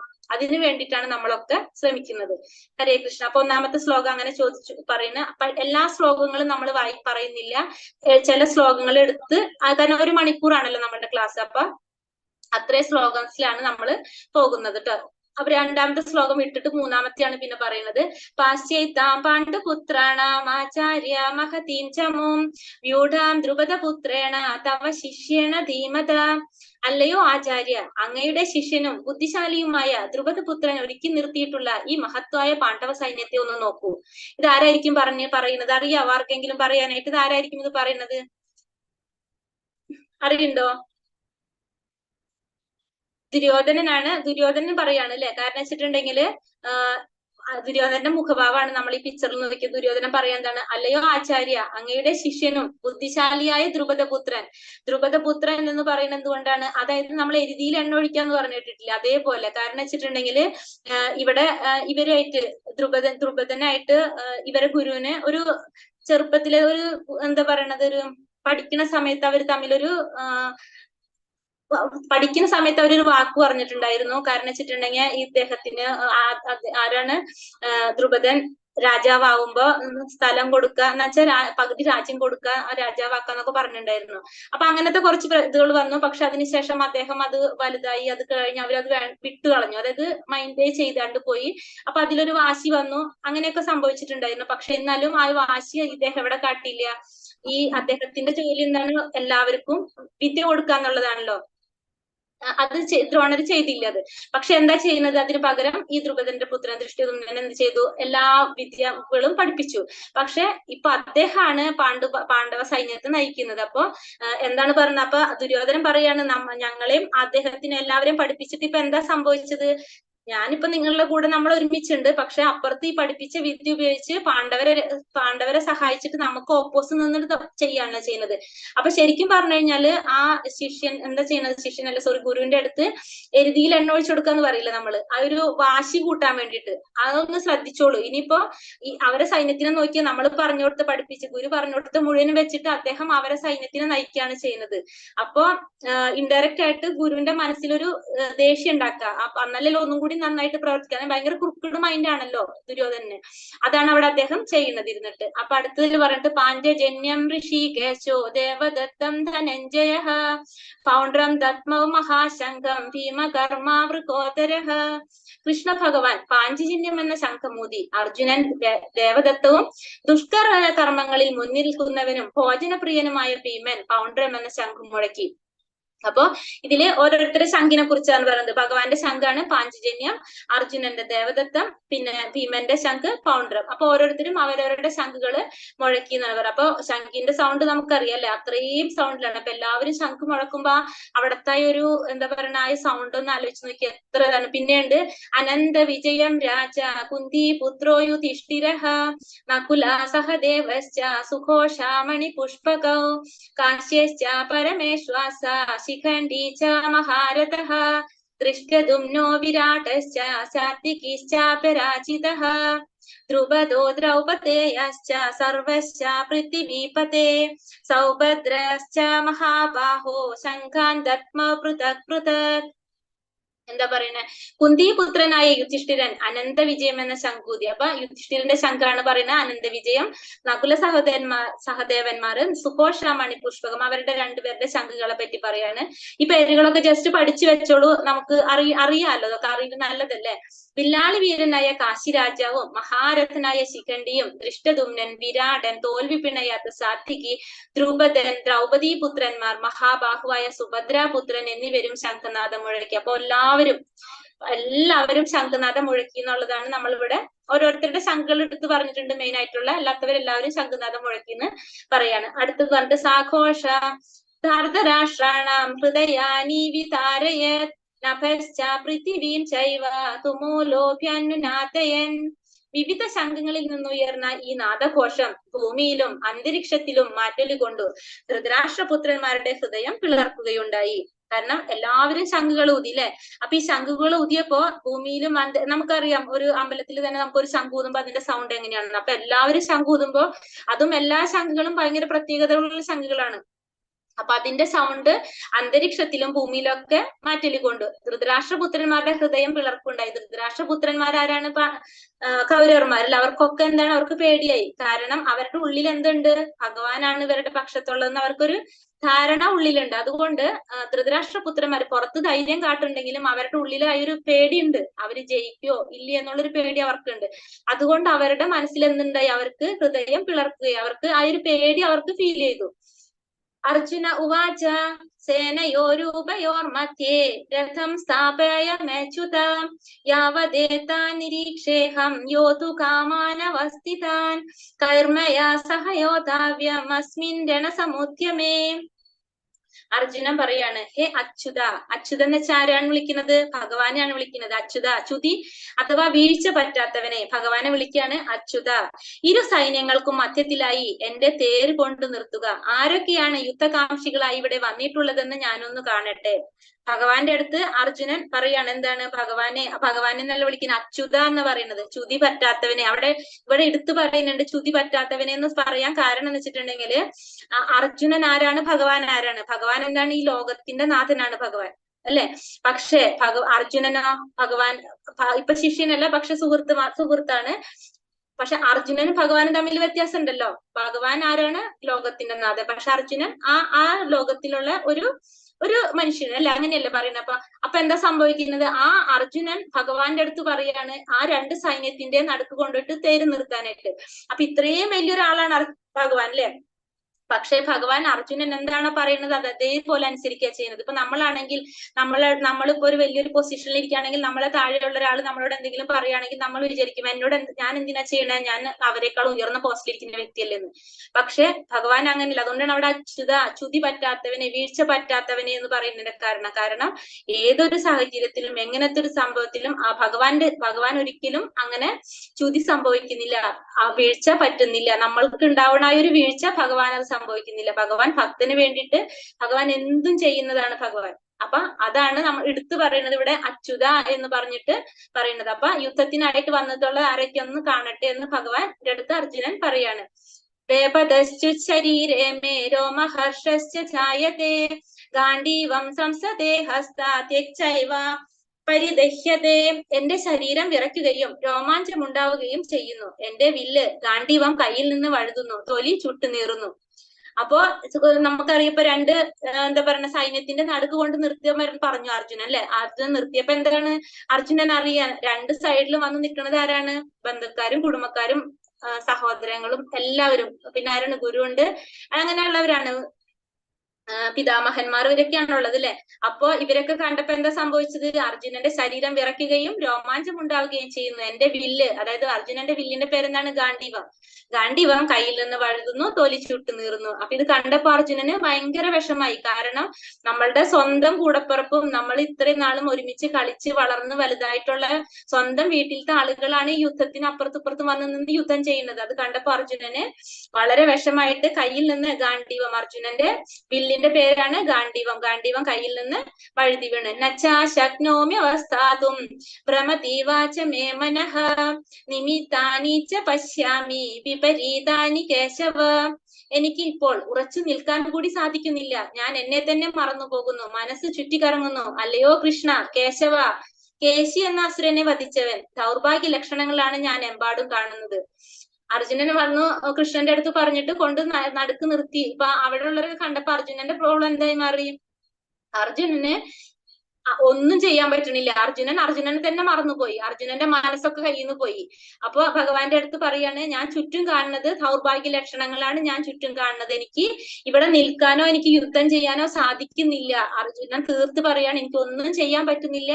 എനിക്ക് ചുറ്റും കാണുന്നത് ഭാഗ്യത്തിന്റെ ലക്ഷണമല്ല ഞാൻ കാണുന്നത്, ദൗർഭാഗ്യത്തിന്റെ ലക്ഷണങ്ങളാണ് ഞാൻ ചുറ്റും കാണുന്നത്. അതുകൊണ്ട് അർജുനന് പേടിയാവുന്നു, അർജുനൻ ഒന്നും ചെയ്യാൻ പറ്റണില്ല എന്നാണ് ഭഗവാന്റെ അടുത്ത് അർജുനൻ പറയാണ്. അപ്പൊ അർജുനന്റെ വിഷാദത്തിന്, അർജുനന്റെ വിഷമത്തിന് 5 കാരണങ്ങളാണ് നമ്മൾ കണ്ടുപിടിക്കുന്നത്. ഇപ്പൊ ഇതില് എന്താണ്? അർജുനൻ മൃദുല ഹൃദയത്താണ്. അർജുനന്റെ മനസ്സിൽ എന്താണ്? ഭയങ്കര മൃദുല ഹൃദയാണ് അർജുനൻ എന്ന് പറയുന്നത്. അതുകൊണ്ടാണല്ലോ അർജുനന് വിഷമം വരുന്നത്. ഇപ്പൊ ദുര്യോധനന് പ്രോബ്ലം ഉണ്ടോ? ദുര്യോധനൻ യുദ്ധം ചെയ്യാൻ തയ്യാറാണ്. ദുര്യോധനും അർജുനനും തമ്മിൽ ഒരേ ബന്ധമല്ല, ചേട്ടന്റെയും അനിയന്റെയും മക്കളാണ്. പക്ഷെ അർജുനന്റെ ഫീലിങ്സും ദുര്യോധനന്റെ ഫീലിങ്സും തമ്മിൽ വ്യത്യാസം ഉണ്ടല്ലോ. അതെന്താണ്? കാരണം അർജുനന് എല്ലാവരോടും കരുണയുണ്ട്, ദയുണ്ട്. പക്ഷെ ആർക്കതില്ല? ദുര്യോധനന് അതില്ല. അപ്പൊ ഫസ്റ്റ് നമ്മൾ പറയുന്നത് അർജുനന്റെ ആ മൃദുല ഹൃദയത്താണ് അർജുനൻ ഈ വിഷാദത്തിനുള്ള ഒരു കാരണം. പിന്നെ ഭൗതിക സുഖാനുഭവങ്ങൾ, അർജുനൻ ഭൗതിക സുഖാനുഭവങ്ങൾ ആഗ്രഹിക്കുന്ന ഒരു വ്യക്തിയല്ല. കാരണം എന്തിനാണ് അവര് യുദ്ധം ചെയ്യേണ്ടി വന്നത്? എന്തുകൊണ്ടാണ്? അവർക്ക് രാജ്യത്തിന്റെ അല്ലെങ്കിൽ ഒരു ഗ്രാമത്തിന്റെ ഏതെങ്കിലും ഒരു ഭാഗം മതി എന്നാണ് അവർ പറഞ്ഞത്. പക്ഷെ ആരാണ്? ദുര്യോധനന്റെ ഭാഗത്തു നിന്ന് അല്ലെ, അവരത് വിട്ടുകൊടുക്കാൻ തയ്യാറല്ലാത്ത കാരണം കൊണ്ടാണ് ഒരു യുദ്ധം തന്നെ വേണ്ടി വരുന്നത്. അപ്പൊ ഭൗതിക സുഖത്തിന് വേണ്ടിയിട്ടല്ല ആര് ചെയ്യുന്ന? ക്ഷത്രിയന്റെ ധർമ്മം എന്താണ്? യുദ്ധം ചെയ്യുക എന്നുള്ളത്. ആ ഒറ്റ കാരണം കൊണ്ടാണ് അർജുനൻ യുദ്ധം ചെയ്യാനായിട്ട് തയ്യാറാവുന്നത്. പിന്നെ പാപം 1:36 പറയുന്നുണ്ട് എന്ത് പാപം വരുന്നു? പാപം അതായത് നമ്മളിപ്പോ യുദ്ധം ചെയ്തു കഴിഞ്ഞിട്ടുണ്ടെങ്കിൽ അതിലാരാണ്? നല്ല ആളുകളും മരിക്കുന്നുണ്ടാവും, അല്ലാത്തവരും മരിക്കുന്നുണ്ടാവും അല്ലെ. തെറ്റ് ചെയ്തവരും മരിക്കും, തെറ്റ് ചെയ്യാത്തവരും മരിക്കും. അപ്പൊ എന്താ സംഭവിക്കുന്നത്? ഇവരുടെ ഒക്കെ ശാപം കിട്ടും. അപ്പൊ അവരുടെയൊക്കെ പാപം നമുക്ക് ഏൽക്കേണ്ടി വരില്ലേ? ഇതൊക്കെയാണ് അർജുനൻ ചിന്തിക്കുന്നത്. പിന്നെ കുടുംബ പാരമ്പര്യം നശിച്ചു. അതായത് ഇപ്പൊ യുദ്ധം ചെയ്യുന്നത് ആരാണ്? വീട്ടിലെ മുതിർന്നവർ, അച്ഛനായിരിക്കും. അപ്പൊ അങ്ങനെയുള്ളവരല്ലേ. അപ്പൊ അച്ഛന്മാരൊക്കെ വീട്ടിലത്തെ എല്ലാ കുടുംബനാഥന്മാരും മരിച്ചു കഴിഞ്ഞാൽ എന്താ സംഭവിക്കുന്നത്? ആ വീട് നോക്കാൻ ആളില്ലാണ്ടാവും. അപ്പൊ അവിടെ കുറെ പ്രശ്നങ്ങൾ ഉണ്ടാവും. അപ്പൊ ഇതൊന്നും അർജുനൻ ആഗ്രഹിക്കുന്നില്ല, ഇങ്ങനത്തെ ഒക്കെ പ്രശ്നങ്ങൾ നേരിടാനായിട്ട്. അപ്പൊ അർജുനൻ പറയാണ് ഇതൊന്നും നമുക്ക് അതൊക്കെയാണ് അർജുനന്റെ വിഷമത്തിനുള്ള കാരണങ്ങൾ. അർജുനൻ ഇങ്ങനെ കുറെ കാര്യങ്ങൾ ചിന്തിക്കുകയാണ്. അർജുനൻ ഉണ്ടാവണ നേട്ടമല്ല അർജുനൻ ചിന്തിക്കുന്നത്, മറ്റുള്ളവർക്ക് ഉണ്ടാവണ ബുദ്ധിമുട്ടുകളാണ് അർജുനൻ ചിന്തിക്കുന്നത്. തീരുമാനമെടുക്കാൻ അവസ്ഥ 2-ാമത്തെ അധ്യായത്തിലാണ് പറയുന്നത്. പക്ഷെ അർജുനനെ ഇതൊക്കെ കണ്ടിട്ട് അർജുനൻ എന്ത് ചെയ്യണം എന്നൊരു തീരുമാനം എടുക്കാൻ പറ്റുന്നില്ല. അപ്പൊ അർജുനന്റെ ആ ഒരു മനസ്സിന്റെ ഒരു നന്മയാണ് നമ്മളിവിടെ കാണേണ്ടത്. നമ്മൾ അതിനും മനസ്സിലാക്കേണ്ടത് അതാണ്. കാരണം വെച്ചിട്ടുണ്ടെങ്കിൽ അർജുനൻ ഇപ്പൊ ഇവരൊക്കെ അർജുനന്റെ കൂടെ യുദ്ധം ചെയ്യാൻ തയ്യാറായിട്ട് വന്നവരാണ് കുറെ പേര്. ഇപ്പൊ ഭഗവാൻ അടക്കം അർജുനന്റെ പക്ഷത്തുണ്ട്. പക്ഷെ അർജുനൻ എന്നിട്ടും ചിന്തിക്കുന്ന എന്താണ്? നമുക്കൊരു കാര്യത്തിന് വേണ്ടിയിട്ട് നമ്മ മറ്റുള്ളവരെയും കൂടി ഉപയോഗിക്കുമ്പോൾ അവർക്കുണ്ടാവുന്ന ബുദ്ധിമുട്ടുകൾ, അവർക്കുണ്ടാവുന്ന പ്രയാസങ്ങൾ, അതാണ് അർജുനന്റെ വിഷമം. അപ്പൊ അതാണ് അർജുനന്റെ ഏറ്റവും വലിയൊരു ക്വാളിറ്റി നമ്മൾ പറയുന്നത്. കാരണം വെച്ചിട്ടുണ്ടെങ്കിൽ എന്തൊരു കാര്യമാണെങ്കിലും നമ്മൾ ഒരിക്കലും നമ്മൾക്ക് വേണ്ടിയിട്ടല്ല നമ്മൾ അത് ചെയ്യുന്നത്. നമ്മ മറ്റുള്ളവരെ കൂടി ചിന്തിച്ചിട്ടാണ്. നമുക്ക് കിട്ടുന്ന നേട്ടത്തെക്കാൾ മറ്റുള്ളവർക്ക് ഉണ്ടാവുന്ന ബുദ്ധിമുട്ടാണ് ഇവിടെ അർജുനൻ പറയുന്നത്. അപ്പൊ അതുകൊണ്ടാണ് അർജുനന്റെ വിഷമം. അർജുനൻ ചിന്തിക്കുന്നത് അതാണ്. മൃദുല ഹൃദയത്തിനെ കുറിച്ച് പറയണം. അർജുന ഉവാച ദൃഷ്ടേമം സ്വജനം കൃഷ്ണ യുയുത്സും സമുപസ്ഥിതം സീതന്തി മമ ഗാത്രാണി മുഖം ച പരിശുഷ്യതി.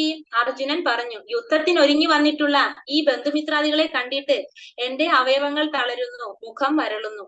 അപ്പൊ പറയാണ് യുദ്ധത്തിന് ഒരുങ്ങി വന്നിട്ടുള്ള ആരാണ്? ബന്ധുമിത്രാദികളാണ് വന്നിട്ടുള്ളത് അല്ലെ. ഇവരൊക്കെ കണ്ടിട്ട് അർജുനന്റെ അവയവങ്ങളൊക്കെ തളരാണ്, മുഖമൊക്കെ വരണ്ട്. നമുക്കൊരു വിഷമം വരുമ്പോ എന്താ സംഭവിക്കുക? നമ്മളെ മുഖത്തൊക്കെ എന്താ പറയാ, ബ്ലഡ് സർക്കുലേഷൻ തന്നെ ഇല്ലാത്ത പോലെ നമ്മളെ മുഖമൊക്കെ ആകെ വെട്ടി വളർത്ത് നമ്മൾ ആകെ ഒരു വേറൊരു അവസ്ഥയിലേക്ക് പോകും. അപ്പൊ അർജുനനും സെയിം ആയ ഒരു സിറ്റുവേഷനിലേക്ക് പോവാണ്. കാരണം കൂടെ ഇത്രയും നാളും ഒരുമിച്ച് നിന്ന് പോയിട്ടുള്ള ബന്ധുക്കളും മിത്രങ്ങളും സുഹൃത്തുക്കളും പിന്നെ ആരാണ് നമ്മളെ എന്താ പറയുക പിതാമഹന്മാര്, അങ്ങനത്തെ അനിയന്മാര്, അവരൊക്കെയാണല്ലോ യുദ്ധത്തിൽ വരുന്നിരിക്കുന്നത്. അപ്പൊ അതൊക്കെ ആലോചിച്ചിട്ട് അർജുനന് ഭയങ്കര പ്രയാസമാണ്. പിന്നെ ഭൗതിക സുഖാനുഭവങ്ങൾ പറയുന്നത് നച്ചാ ശ്രേയോന് പശ്യാമി ഹത്വാ സ്വജനമാഹവേ ന കാംക്ഷേ വിജയം കൃഷ്ണ നച്ചാ രാജ്യം സുഖാനി ച. ബന്ധുക്കളെ യുദ്ധത്തിൽ കൊല്ലുന്നത് കൊണ്ട് എന്ത് ഗുണമുണ്ടാവുമെന്ന് എനിക്ക് മനസ്സിലാകുന്നില്ല കൃഷ്ണ. എനിക്ക് വിജയം ആവശ്യമില്ല, രാജ്യമാവട്ടെ സുഖമാവട്ടെ എനിക്ക് വേണ്ട. അപ്പോ നമ്മൾ ഈ യുദ്ധം ചെയ്യുന്നത് എന്തിനു വേണ്ടിയിട്ടാണ്? രാജ്യത്തിന് വേണ്ടിയിട്ടാണ് അല്ലെ. അപ്പൊ ഈ ബന്ധുക്കളെല്ലാവരും മരിച്ചു പോയിട്ട് ഈ രാജ്യം കിട്ടിയിട്ട് വല്ല കാര്യമുണ്ടോ? എനിക്ക് ഞാൻ വിജയിച്ചു എന്ന് ചിന്തിക്കാൻ പോലും എനിക്ക് തോന്നുന്നില്ല. കാരണം എന്റെ സ്വന്തക്കാരാണല്ലേ, നമ്മളുടെ സ്വന്തം വീട്ടിലെ അച്ഛന്റെ ചേട്ടന്റെ മക്കള് അവരൊക്കെയാണ്. അപ്പൊ അവർക്കൊക്കെ വിഷമം ഉണ്ടാക്കിയിട്ട് അവരൊക്കെ മരിച്ചു പോയിട്ട് ഈ രാജ്യം കിട്ടിയിട്ട് ഞാൻ സുഖിക്കാൻ എനിക്ക് എന്തിനാണ് ആ സുഖം? അത് ആര് കാണാനാണ്? ആർക്ക് വേണ്ടിയിട്ടാണ്? അങ്ങനെ ഒരു വിജയം ആരാഗ്രഹിക്കുന്നില്ല? അർജുനൻ ഒരിക്കലും ആഗ്രഹിക്കുന്നില്ല. കാരണം നമ്മളുടെ വീട്ടിലുള്ളവരെ തന്നെ വിഷമിപ്പിച്ചിട്ട് അവർക്ക് ബുദ്ധിമുട്ടുണ്ടാക്കിയിട്ട് ഈ രാജ്യം കിട്ടിയിട്ടുണ്ടെങ്കിൽ അത് സുഖിക്കാൻ പോലും നമുക്ക് തോന്നില്ല. കാരണം നമ്മളെ വീട്ടിൽ മറ്റുള്ളവരൊക്കെ വിഷമിച്ചിരിക്കുമ്പോൾ നമുക്ക് സന്തോഷിക്കാൻ നമുക്ക് പറ്റുമോ? ഇല്ല. ആ ഒരു അവസ്ഥയിലാണ് അർജുനൻ പറയുന്നത് അങ്ങനെ ഒരു വിജയം എനിക്ക് വേണ്ടേ വേണ്ട, ആ രാജ്യവും വേണ്ട, ആ സുഖവും വേണ്ട, എനിക്ക് അതൊന്നും വേണ്ട എന്നാണ് അർജുനൻ പറയുന്നത്. അടുത്തത് പാപം. നമ്മൾ പറഞ്ഞ പോയിന്റ്സിൽ പറഞ്ഞാണ് പാപമേവാശ്രയേ തസ്മാൻ ഹത്വൈ ദാനാതതായിനഃ തസ്മന്നാർഹാവയം ഹന്തും ധാർതരാഷ്ട്രാൻ സബാന്ധവാൻ. അക്രമികളായ ഇവരെ കൊന്നാൽ ഞങ്ങൾക്ക് പാപമായിരിക്കും നേട്ടം. ധൃതരാഷ്ട്രപുത്രന്മാരെയും സുഹൃത്തുക്കളെയും ഹിംസിക്കുക എന്നത് നമുക്കുചിതമല്ല. അല്ലയോ മാധവ, സ്വന്തം ബന്ധുക്കളെ കൊന്നിട്ട് എന്തു നേടാനാണ്? ഞങ്ങൾക്ക് എങ്ങനെ സുഖിക്കാൻ കഴിയും? അപ്പോ ഭഗവാൻ എടുത്ത് അർജുനൻ ചോദിക്കുകയാണ്, അക്രമികളായ ഇവരെ കൊന്നാല് ഞങ്ങൾക്ക് പാപമായിരിക്കും നേട്ടം. നമുക്ക് അതുകൊണ്ട് ഒരു ഗുണം ഉണ്ടാവാൻ പോണില്ല, നമുക്ക് പാപമായിരിക്കും നേട്ടം. കാരണം ഇവർ അക്രമികളാണ്, പക്ഷെ ഇവരെ കൊന്നു കഴിഞ്ഞാൽ നമുക്ക് പാപം കിട്ടും. ധൃതരാഷ്ട്രപുത്രന്മാരെയും സുഹൃത്തുക്കളെയും ഹിംസിക്കുക എന്നത് നമുക്ക് ഉചിതമല്ല. അപ്പൊ സ്വന്തം ബന്ധുക്കളെ കൊന്നിട്ട് എന്ത് നേടാനാണ്? എങ്ങനെയാണ് നമുക്ക് സുഖിക്കാൻ കഴിയുക? ഇവരൊക്കെ അക്രമികളാണെങ്കിലും അവരെ കൊന്നു കഴിഞ്ഞാൽ നമുക്ക് എന്ത് കിട്ടും? പാപം കിട്ടും എന്നാണ് അർജുനൻ വിശ്വസിക്കുന്നത്. അപ്പൊ അവരെ കൊന്നിട്ട് കൊല്ലേണ്ട ആവശ്യമില്ല, അങ്ങനത്തെ ഒരു സുഖം നമുക്ക് വേണ്ട എന്നാണ് അർജുനൻ ഭഗവാന്റെ അടുത്ത് പറഞ്ഞു. ഇവിടെ അർജുനൻ ഭഗവാനെ വിളിച്ചിരിക്കുന്ന പേരെന്താണ്? മാധവ. മാധവ എന്ന് വെച്ചാരാണ്? ലക്ഷ്മി ദേവി.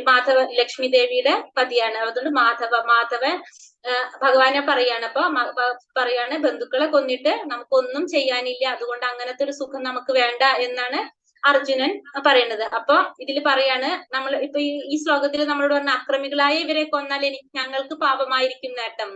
അപ്പൊ അക്രമികളായവരെ കൊന്നിട്ടുണ്ടെങ്കിൽ പാപം കിട്ടും എന്ന് പറയുന്നുണ്ടല്ലോ. അപ്പൊ അതിന് അടുത്ത സ്ലൈഡ് നമ്മളോട് പറയണ വെച്ചാൽ 6 തരത്തിലുള്ള അക്രമികളുണ്ട്. അവരെ കൊന്നു കഴിഞ്ഞാൽ നമുക്ക് പാപം ഇല്ല എന്ന് പറയാണ്. ആ 6 തരം അക്രമികൾ ആരൊക്കെയാണെന്ന് പറയാണ്. വൈദിക പ്രമാണങ്ങൾ അനുസരിച്ച്, നമ്മളെ ശാസ്ത്രങ്ങൾ അനുസരിച്ച് 6 തരത്തിലുള്ള അക്രമികളെ നമുക്ക് കൊല്ലാം എന്ന് പറയുന്നത്. അവരെ കൊന്നു കഴിഞ്ഞാൽ നമുക്ക് അതിന്റെ പാപം അനുഭവിക്കേണ്ടി വരില്ല എന്ന് പറയുന്നു. ആ 6 പേരാരൊക്കെയാണ്? ഒന്ന്, വിഷം കൊടുക്കുന്നവൻ, വീടിന് തീ വെക്കുന്നവൻ, മാരക ആയുധങ്ങൾ കൊണ്ട് ആക്രമിക്കുന്നവൻ, സ്വത്ത് കൊള്ളയടിക്കുന്നവൻ, ഭൂമി കയ്യേറുന്നവൻ, അന്യന്റെ ഭാര്യയെ അപഹരിക്കുന്നവൻ. അത്തരം അക്രമികളെ ഉടനെ വധിക്കണം, അതുകൊണ്ട് പാപമില്ല. അപ്പൊ 6 തരം അക്രമികളെ കുറിച്ച് പറയുന്നുണ്ട്. അതായത് ഒന്ന്, വിഷം കൊടുക്കുക, വീടിന് തീ വയ്ക്കുക, മാരക ആയുധങ്ങൾ കൊണ്ട് ആക്രമിക്കുക, സ്വത്ത് കൊള്ളയടിക്കുക, ഭൂമി കയ്യേറുക, അന്യന്റെ ഭാര്യയെ അപഹരിക്കുക. ഇത്തരം ഈ കാര്യങ്ങളെല്ലാം അതും ആര് ചെയ്തിട്ടുള്ളതാണ്?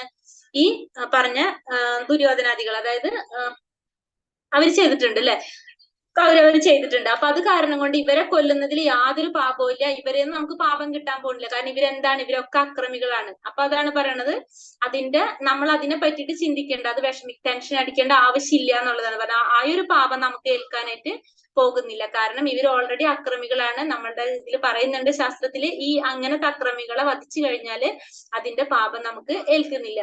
അടുത്തത് കുടുംബ പാരമ്പര്യം.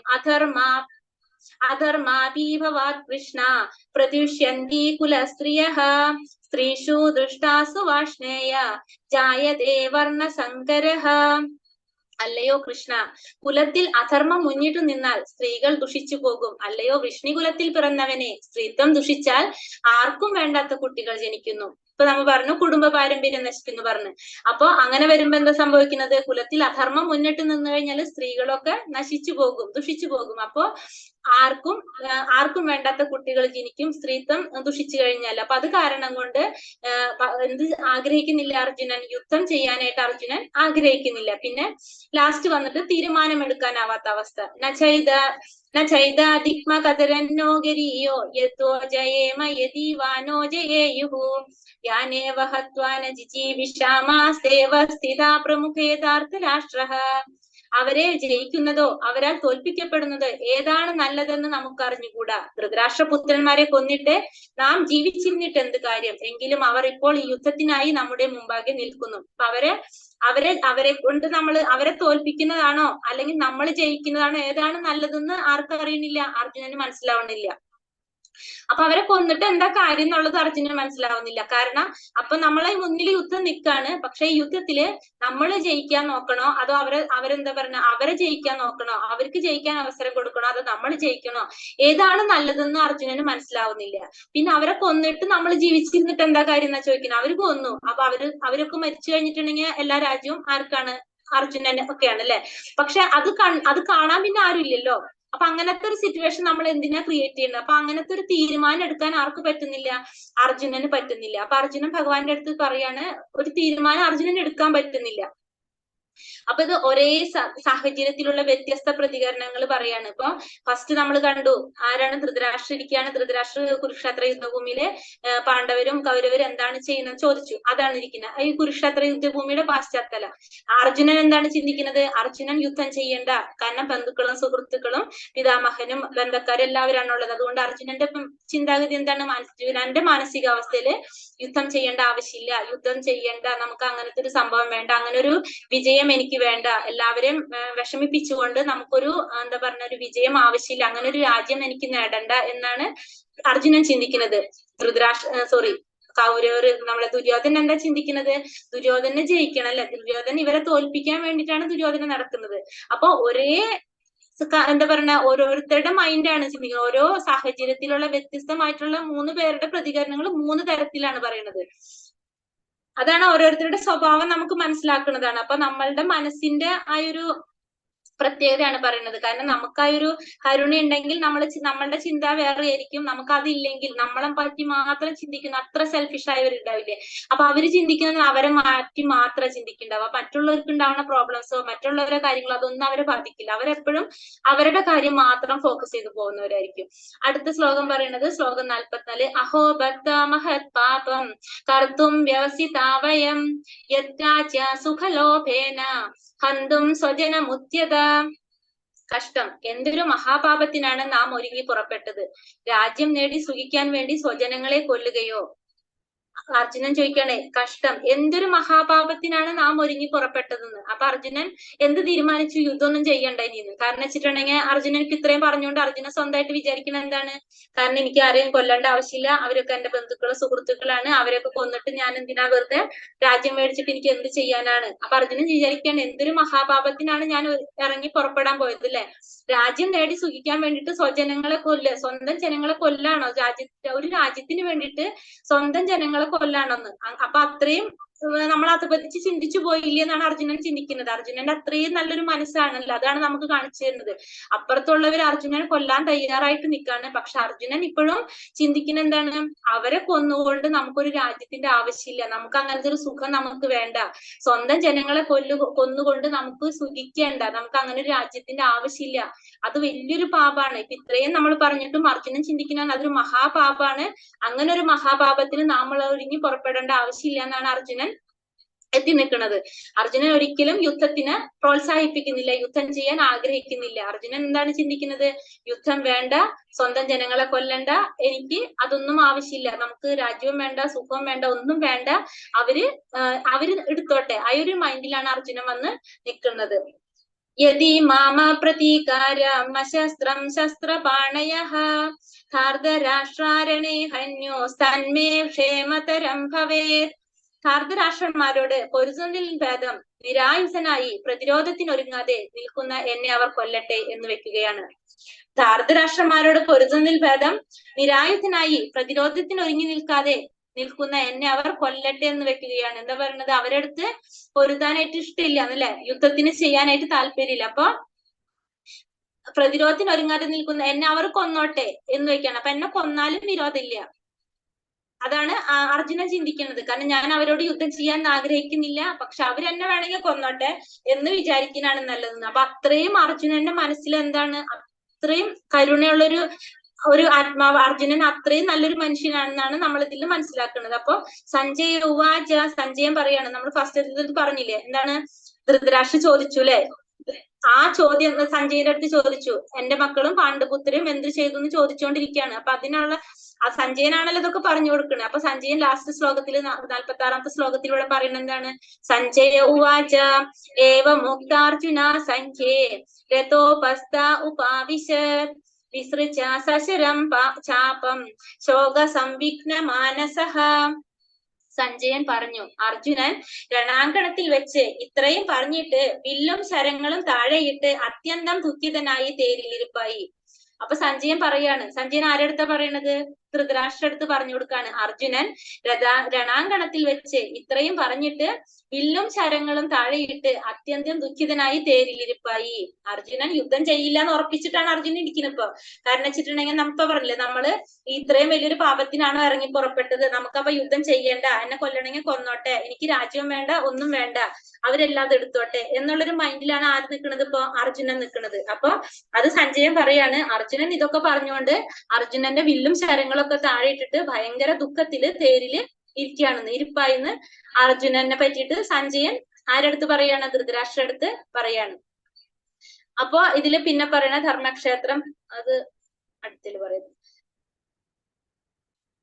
ഭഗവത്ഗീത നൽകുന്ന വിദ്യ, നാം നമ്മുടെ ശരീരം കൊണ്ടല്ല പ്രവർത്തിക്കുന്നത്, വാസ്തവത്തിൽ നമ്മുടെ മനസ്സുകൊണ്ടും ബുദ്ധി കൊണ്ടുമാണ്. ആകയാൽ നമ്മുടെ മനസ്സും ബുദ്ധിയും ഭഗവത് സ്മരണയിൽ വ്യാപൃതമാകുമ്പോൾ സ്വാഭാവികമായും നമ്മുടെ ഇന്ദ്രിയങ്ങളും തത്സേവനത്തിൽ മുഴുകും. ഉപരിപ്ലവമായി ഇന്ദ്രിയ പ്രവർത്തികൾ ഒന്നു തന്നെയായിരിക്കും എങ്കിലും അവബോധം മാറിയിരിക്കും. എങ്ങനെ മനസ്സും ബുദ്ധിയും ഭഗവത് സ്മരണയിൽ നിർത്താമെന്ന് ഭഗവത്ഗീത പഠിപ്പിക്കുന്നു. ഇത് ഭഗവത് സാമ്രാജ്യത്തിലേക്ക് ഒരാളെ തന്നെത്താൻ മാറ്റും. ഭഗവത്ഗീത നൽകുന്ന വിദ്യ. ഇതിന്ന് നമുക്ക് മനസ്സിലാണെന്ന് വെച്ചാൽ ഭഗവത്ഗീത നൽകുന്ന വിദ്യ എന്താണ്? നമ്മൾ പ്രവർത്തിക്കുന്നത് നമ്മളുടെ ശരീരം കൊണ്ടല്ല, നമ്മളുടെ മനസ്സും ബുദ്ധി കൊണ്ടാണ് നമ്മൾ പ്രവർത്തിക്കേണ്ടത്. മനസ്സും ബുദ്ധിയും എങ്ങനെ ഉപയോഗിച്ചാലാണ് നമുക്കത് നന്നായിട്ട് ഉപയോഗിക്കാൻ പറ്റുക? ഭഗവത് സ്മരണയിൽ ഉപയോഗിച്ചു കഴിഞ്ഞാല്, നമ്മള് ഭഗവാന്റെ സ്മരണയിൽ ഭഗവാന് വേണ്ടിയിട്ട് നമ്മളുടെ മനസ്സും ബുദ്ധിയും നമ്മൾ വ്യാപൃതാക്കുമ്പോൾ സ്വാഭാവികമായിട്ട് എന്താ സംഭവിക്കുന്നത്? നമ്മളുടെ ഇന്ദ്രിയങ്ങൾ ഭഗവത് സേവനത്തിൽ മുഴുകും. അപ്പൊ ഭഗവത് സേവനത്തിൽ മുഴുകുമ്പോ അതിനെന്ത് കിട്ടും? പ്യൂരിഫിക്കേഷൻ കിട്ടും അല്ലെ? നമ്മളുടെ ഇന്ദ്രിയങ്ങൾക്ക് പ്യൂരിറ്റി വരും. അപ്പൊ പ്യൂരിറ്റി വരുമ്പോ നമ്മളുടെ അവബോധം മാറാണ് ചെയ്യുന്നത്. ആ അവബോധം മാറുമ്പോ നമ്മളുടെ ചിന്തകൾ മാറുന്നു, നമ്മളുടെ നല്ല നല്ല രീതിയിൽ നമ്മൾ ചിന്തിക്കാൻ തുടങ്ങുന്നു, നമ്മളുടെ മനസ്സ് അതിനനുസരിച്ച്, ബുദ്ധി അതിനനുസരിച്ച് പ്രവർത്തിക്കുന്നു. അപ്പൊ എന്താ സംഭവിക്കുന്നത്? നമ്മള് ഭഗവത് ധാമത്തിലേക്ക്, അതായത് നമ്മൾ ഭഗവാന്റെ അടുത്തേക്ക് നമ്മൾ പോവാം. നമുക്കൊരു ക്വാളിറ്റി ഉണ്ടാവുക ചെയ്യുന്നത്. നമുക്ക് ഭഗവാന്റെ അടുത്തേക്ക് പോകണമെങ്കിൽ അതിന് കുറെ ക്വാളിറ്റീസ് വേണം അല്ലെ? അല്ലാണ്ട് നമുക്ക് അങ്ങോട്ട് വിചാരിക്കുന്ന പോലെ പോകാൻ പറ്റില്ല. അപ്പൊ ആ ക്വാളിറ്റി ഉണ്ടാവണമെങ്കിൽ നമ്മൾ എന്ത് ചെയ്യണം? നമ്മളെ ഇന്ദ്രിയങ്ങൾ പ്യൂരിഫൈ ആക്കണം. അപ്പൊ അതിന് നമുക്ക് എന്താ ചെയ്യേണ്ടത്? ഭഗവാന്റെ കഥകൾ കേൾക്കുക, ഭഗവാന്റെ ഗീതങ്ങൾ കേൾക്കുക, അതായത് ഭഗവാനെ കുറിച്ച് അറിയാൻ കിട്ടുന്ന ഒരു അവസരം നമ്മൾ പാഴാക്കാതിരിക്കുക. അപ്പൊ സ്വാഭാവികമായിട്ടും നമ്മൾ പ്യൂരിഫൈ ആയിക്കൊണ്ടിരിക്കും. അപ്പൊ നമുക്ക് ഭഗവത് സാമ്രാജ്യത്തിലേക്ക് നമ്മൾ തന്നെത്താൻ അങ്ങോട്ട് പോകാൻ പറ്റും. നമുക്ക് അതിനുള്ള വഴികൾ ഭഗവാൻ ഉണ്ടാക്കി നമുക്ക് തരും. അപ്പൊ ഫസ്റ്റത്തെ അധ്യായം നമ്മൾ ഇത്രയാണ് പറയുന്നത്. അപ്പൊ ഫസ്റ്റത്തെ അധ്യായത്തിന്റെ ഗീതാ മഹാത്മ്യം, ഓരോ അധ്യായത്തിനും നമുക്കറിയാം ഓരോ അധ്യായത്തിന്റെ മഹാത്മ്യം ഉണ്ട്. അപ്പൊ ഒന്നാമത്തെ അധ്യായത്തിന്റെ മഹാത്മ്യം, ഈ കഥ കേട്ടിട്ടുണ്ടാവും വിചാരിക്കുന്നു. ഒരു സുശർമ്മ എന്ന് പറഞ്ഞൊരു ബ്രാഹ്മണന്റെ കഥയാണ്. അദ്ദേഹം ബ്രാഹ്മണ കുടുംബത്തിലാണ് ജനിച്ചത്. പക്ഷെ സ്വഭാവം എന്ന് വെച്ചിട്ടുണ്ടെങ്കിൽ വളരെ എന്താ പറയുന്നത്, കളവും ചെയ്യുക, കുറെ പൈസ ഉണ്ടാക്കുക, അങ്ങനെ അത് ബ്രാഹ്മണനാണെങ്കിലും അതിന് നേരെ ഓപ്പോസിറ്റ് സ്വഭാവമുള്ള ഒരു വ്യക്തിയായിരുന്നു അദ്ദേഹം. കുറെ ഇങ്ങനെ കൊള്ളയടിക്കുക എന്നുവെച്ചാൽ അങ്ങനത്തെ ഒക്കെ, പൈസ ഉണ്ടാക്കുക, മറ്റുള്ളവർ ഉപദ്രവിക്കുക, അങ്ങനത്തെ ഒക്കെ രീതിയിലുള്ള ഒരു വ്യക്തിയാണ് അദ്ദേഹം. അയാൾ അതങ്ങനെ മരിക്കുകയാണ്. അങ്ങനത്തെ രീതിയിൽ മരിച്ച് അത് കഴിഞ്ഞിട്ട് അടുത്ത ജന്മം, അപ്പൊ കുറെ അങ്ങനത്തെ കൊള്ളായ്മകൾ ചെയ്യുമ്പോൾ സ്വാഭാവികമായിട്ട് എന്താണ്, നമുക്ക് പറഞ്ഞില്ലേ നമ്മൾ ഈ ഫസ്റ്റത്തെ അധ്യായത്തില് നമ്മളുടെ കർമ്മ അനുസരിച്ചാണ് നമുക്ക് അടുത്ത ജന്മം കിട്ടുന്നത്. അപ്പൊ ആ മനുഷ്യ ജന്മത്തിൽ ഉണ്ടായിരുന്ന വ്യക്തി എന്താ, അടുത്ത ജന്മത്തിൽ ഒരു കാളയായിട്ടാണ് ജനിക്കുന്നത്. അപ്പൊ ആ കാളയായിട്ട് ജനിക്കുമ്പോ ഒരു മൊടന്തനായിട്ടുള്ള ഒരു കാളയായിട്ട് ജനിക്കുന്നു. അപ്പൊ ആ കാളയായിട്ട് ജനിച്ചിട്ട് ആ കാളയ്ക്ക് എന്തോ അപകടം പറ്റിയിട്ട് കാളിങ്ങനെ മരിക്കാൻ വേണ്ടിട്ട് ചാവാനായിട്ട് ഇങ്ങനെ കിടക്കുകയാണ്. അപ്പൊ എല്ലാവർക്കും ഒരു സഹതാപം തോന്നി ആ കാളയുടെ അടുത്ത്. അപ്പൊ എല്ലാവരും പറയാണ്, നമ്മള് എന്തെങ്കിലും നന്മ ചെയ്തിട്ടുണ്ടെങ്കിൽ ആ നന്മ മുഴുവൻ ഈ കാളയ്ക്ക് കിട്ടട്ടെ എന്ന് പറയാ. എല്ലാവരും അവിടെ നിന്നിട്ട് പറയാണ്, എന്റെ ലൈഫിൽ എന്തെങ്കിലും ഞാൻ നന്മ ചെയ്തിട്ടുണ്ടെങ്കിൽ ആ നന്മ ഞാൻ ഈ കാളയ്ക്ക് കൊടുക്കണം. അങ്ങനെ ഓരോരുത്തരും പറയാണ്. അപ്പൊ അവിടെ ഒരു വേശ്യസ്ത്രീ ഉണ്ടായിരുന്നു. ആ വേശ്യസ്ത്രീയും പറഞ്ഞു, ഞാനും എന്തെങ്കിലും എന്റെ ജീവിതത്തിൽ നന്മ ചെയ്തിട്ടുണ്ടെങ്കിൽ ആ നന്മ ഈ കാളയ്ക്ക് പോട്ടെ എന്ന് പറയണം. അപ്പൊ അങ്ങനെ ആ കാള ചത്തുപോയി. അത് കഴിഞ്ഞിട്ട് ഈ കാള അടുത്ത ജന്മത്തില് നല്ലൊരു കുടുംബത്തില് നല്ലൊരു ബ്രാഹ്മണനായിട്ട് അങ്ങനെ നല്ലൊരു ഭക്തനായിട്ട് ജനിക്കുക ചെയ്യുന്നത്. അപ്പൊ അങ്ങനെ ആയിരിക്കുമ്പോ ഇയാൾക്ക് പക്ഷെ കഴിഞ്ഞ ജന്മത്തിലെ കാര്യങ്ങൾ അയാൾക്ക് ഓർക്കാനുള്ള ഒരു കഴിവുണ്ട്. അങ്ങനെ വന്നിട്ട് അപ്പൊ അയാൾക്ക് ഇതൊക്കെ അറിയുമ്പോൾ അയാൾ ചിന്തിക്കുകയാണ്, എല്ലാവരുടെ നന്മകൾ അയാൾക്ക് മനസ്സിലായി, പക്ഷെ ഈ ഒരു വേശ്യ സ്ത്രീയുടെ മാത്രം അയാൾക്ക് പിടികിട്ടണില്ല എന്താ സംഭവിച്ചത്. കാരണം ആ സ്ത്രീ ഒരു പൊട്ട സ്ത്രീ ആയിട്ടാണല്ലോ സമൂഹത്തിൽ കാണുന്നത്. പക്ഷെ അപ്പൊ ഇതിൽ പറയാണ്, ആ സ്ത്രീയുടെ ഒരു നന്മ കൊണ്ടാണ് നിങ്ങൾക്ക് ഈ ഒരു ജന്മം ഇങ്ങനെ കിട്ടിയെന്ന് കൂടിയിട്ട് ഇയാൾ അറിയാണ്. അപ്പൊ അയാൾ ഈ സ്ത്രീനെ അന്വേഷിച്ചു പോകാണ്. എന്നിട്ട് ഈ സ്ത്രീയോട് ചോദിക്കുകയാണ്, നിങ്ങൾക്ക് എങ്ങനെയാണ് നിങ്ങൾ ചെയ്ത നന്മ എന്താണെന്ന് ചോദിക്കുക. അപ്പൊ ആ സ്ത്രീ പറഞ്ഞു, എനിക്ക് അറിയില്ല, പക്ഷെ എന്റെ വീട്ടിലൊരു തത്തയുണ്ട്, ആ തത്ത എന്നും രാവിലെ എന്തോ ചൊല്ലും. അപ്പൊ അത് ഞാൻ കേട്ട് ഞാനത് ചൊല്ലുന്നുണ്ട്, എന്നും ഞാനത് കേൾക്കുന്നുണ്ട് എന്ന് പറയാ.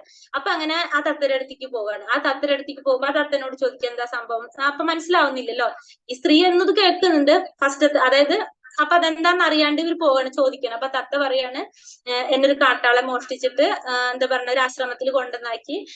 ആശ്രമത്തിലേക്ക് പോയി. മോഷ്ടിക്കല്ല, ആദ്യമായി ഈ തത്ത ഒരു ആശ്രമത്തിൽ ഉണ്ടായിരുന്നു. അപ്പൊ ആ ആശ്രമത്തിലെ കുട്ടികളെ ഭഗവത്ഗീത ഫസ്റ്റത്തെ അധ്യായം പഠിപ്പിച്ചു കൊടുക്കായിരുന്നു. അപ്പൊ ഈ കുട്ടികൾ എന്നും രാവിലെ ഇരുന്നിട്ട് ഭഗവത്ഗീത ഫസ്റ്റത്തെ അധ്യായം പഠിക്കും, അവരത് ബൈഹാർട്ട് ചെയ്യും.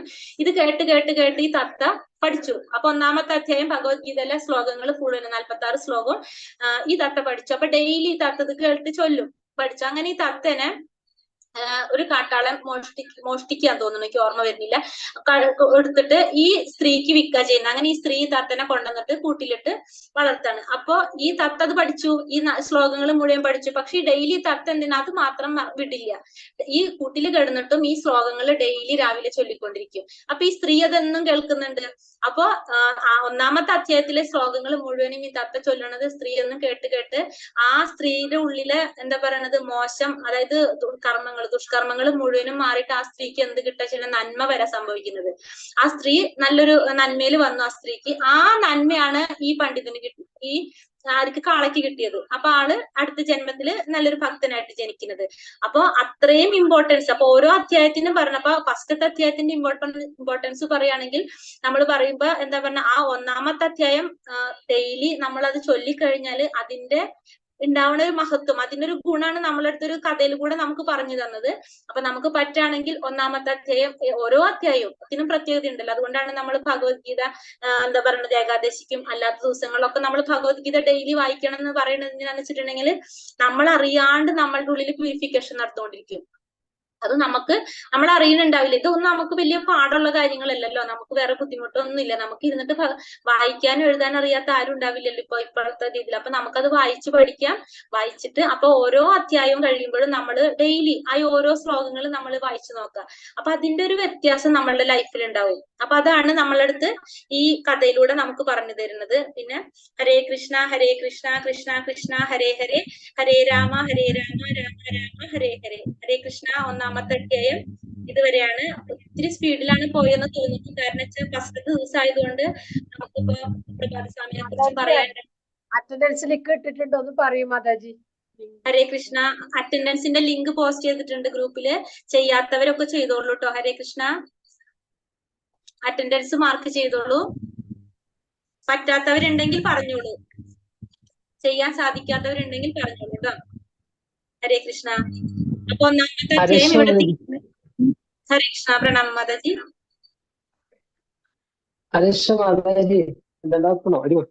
ഹരേ കൃഷ്ണ. പ്രണാമം പ്രഭു. ഹരേ കൃഷ്ണ. മാതാജി അമ്മയ്ക്ക് ചിലപ്പോ അറ്റൻഡൻസ് ചെയ്യാൻ പറ്റിയിട്ടുണ്ടാവില്ല. പുഷ്പ വലിയ സാരില്ല, നമുക്ക് സഹായിക്കാം പ്രഭു. നമ്പർ ഒന്ന് പേരൊന്ന് പറഞ്ഞു കഴിഞ്ഞാ. പുഷ്പ വലിയ.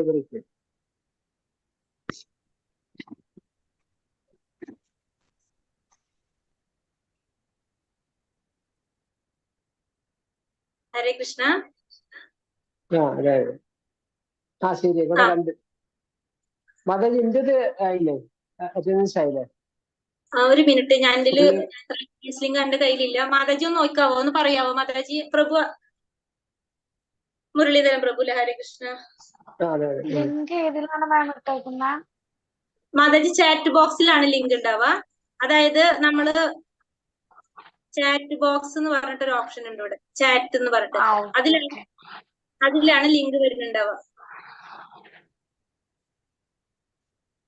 ഞാനിപ്പോ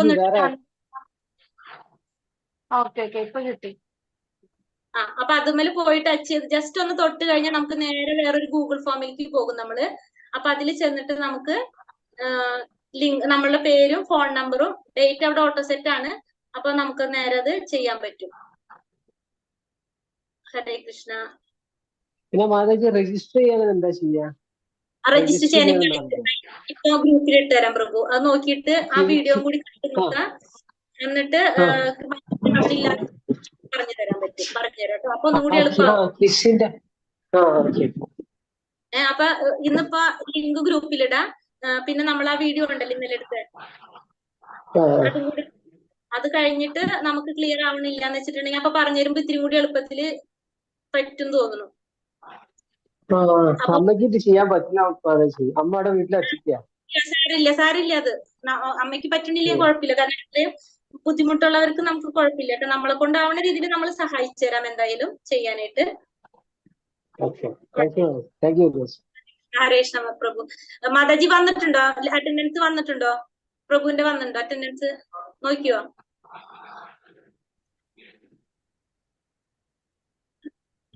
ഹരേ കൃഷ്ണ മാതാജി ചെയ്തിട്ടുണ്ട്. പുഷ്പ ചെയ്തിട്ടുണ്ട് അല്ലെ? ഓക്കെ മാതാജി. കുമുദ മാതാജി ഹരേ കൃഷ്ണ നോക്കിയോ മാതാജി? നോക്കണം മാതാജി. ഹരേ കൃഷ്ണ. ഇപ്പം ഓക്കെ.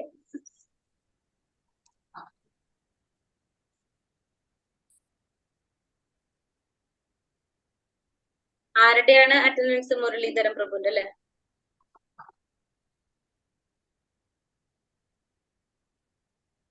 ആ പ്രഭുവിന്റെ വന്നിട്ടുണ്ട്, അറ്റൻഡൻസ് വന്നിട്ടുണ്ട് കേട്ടോ.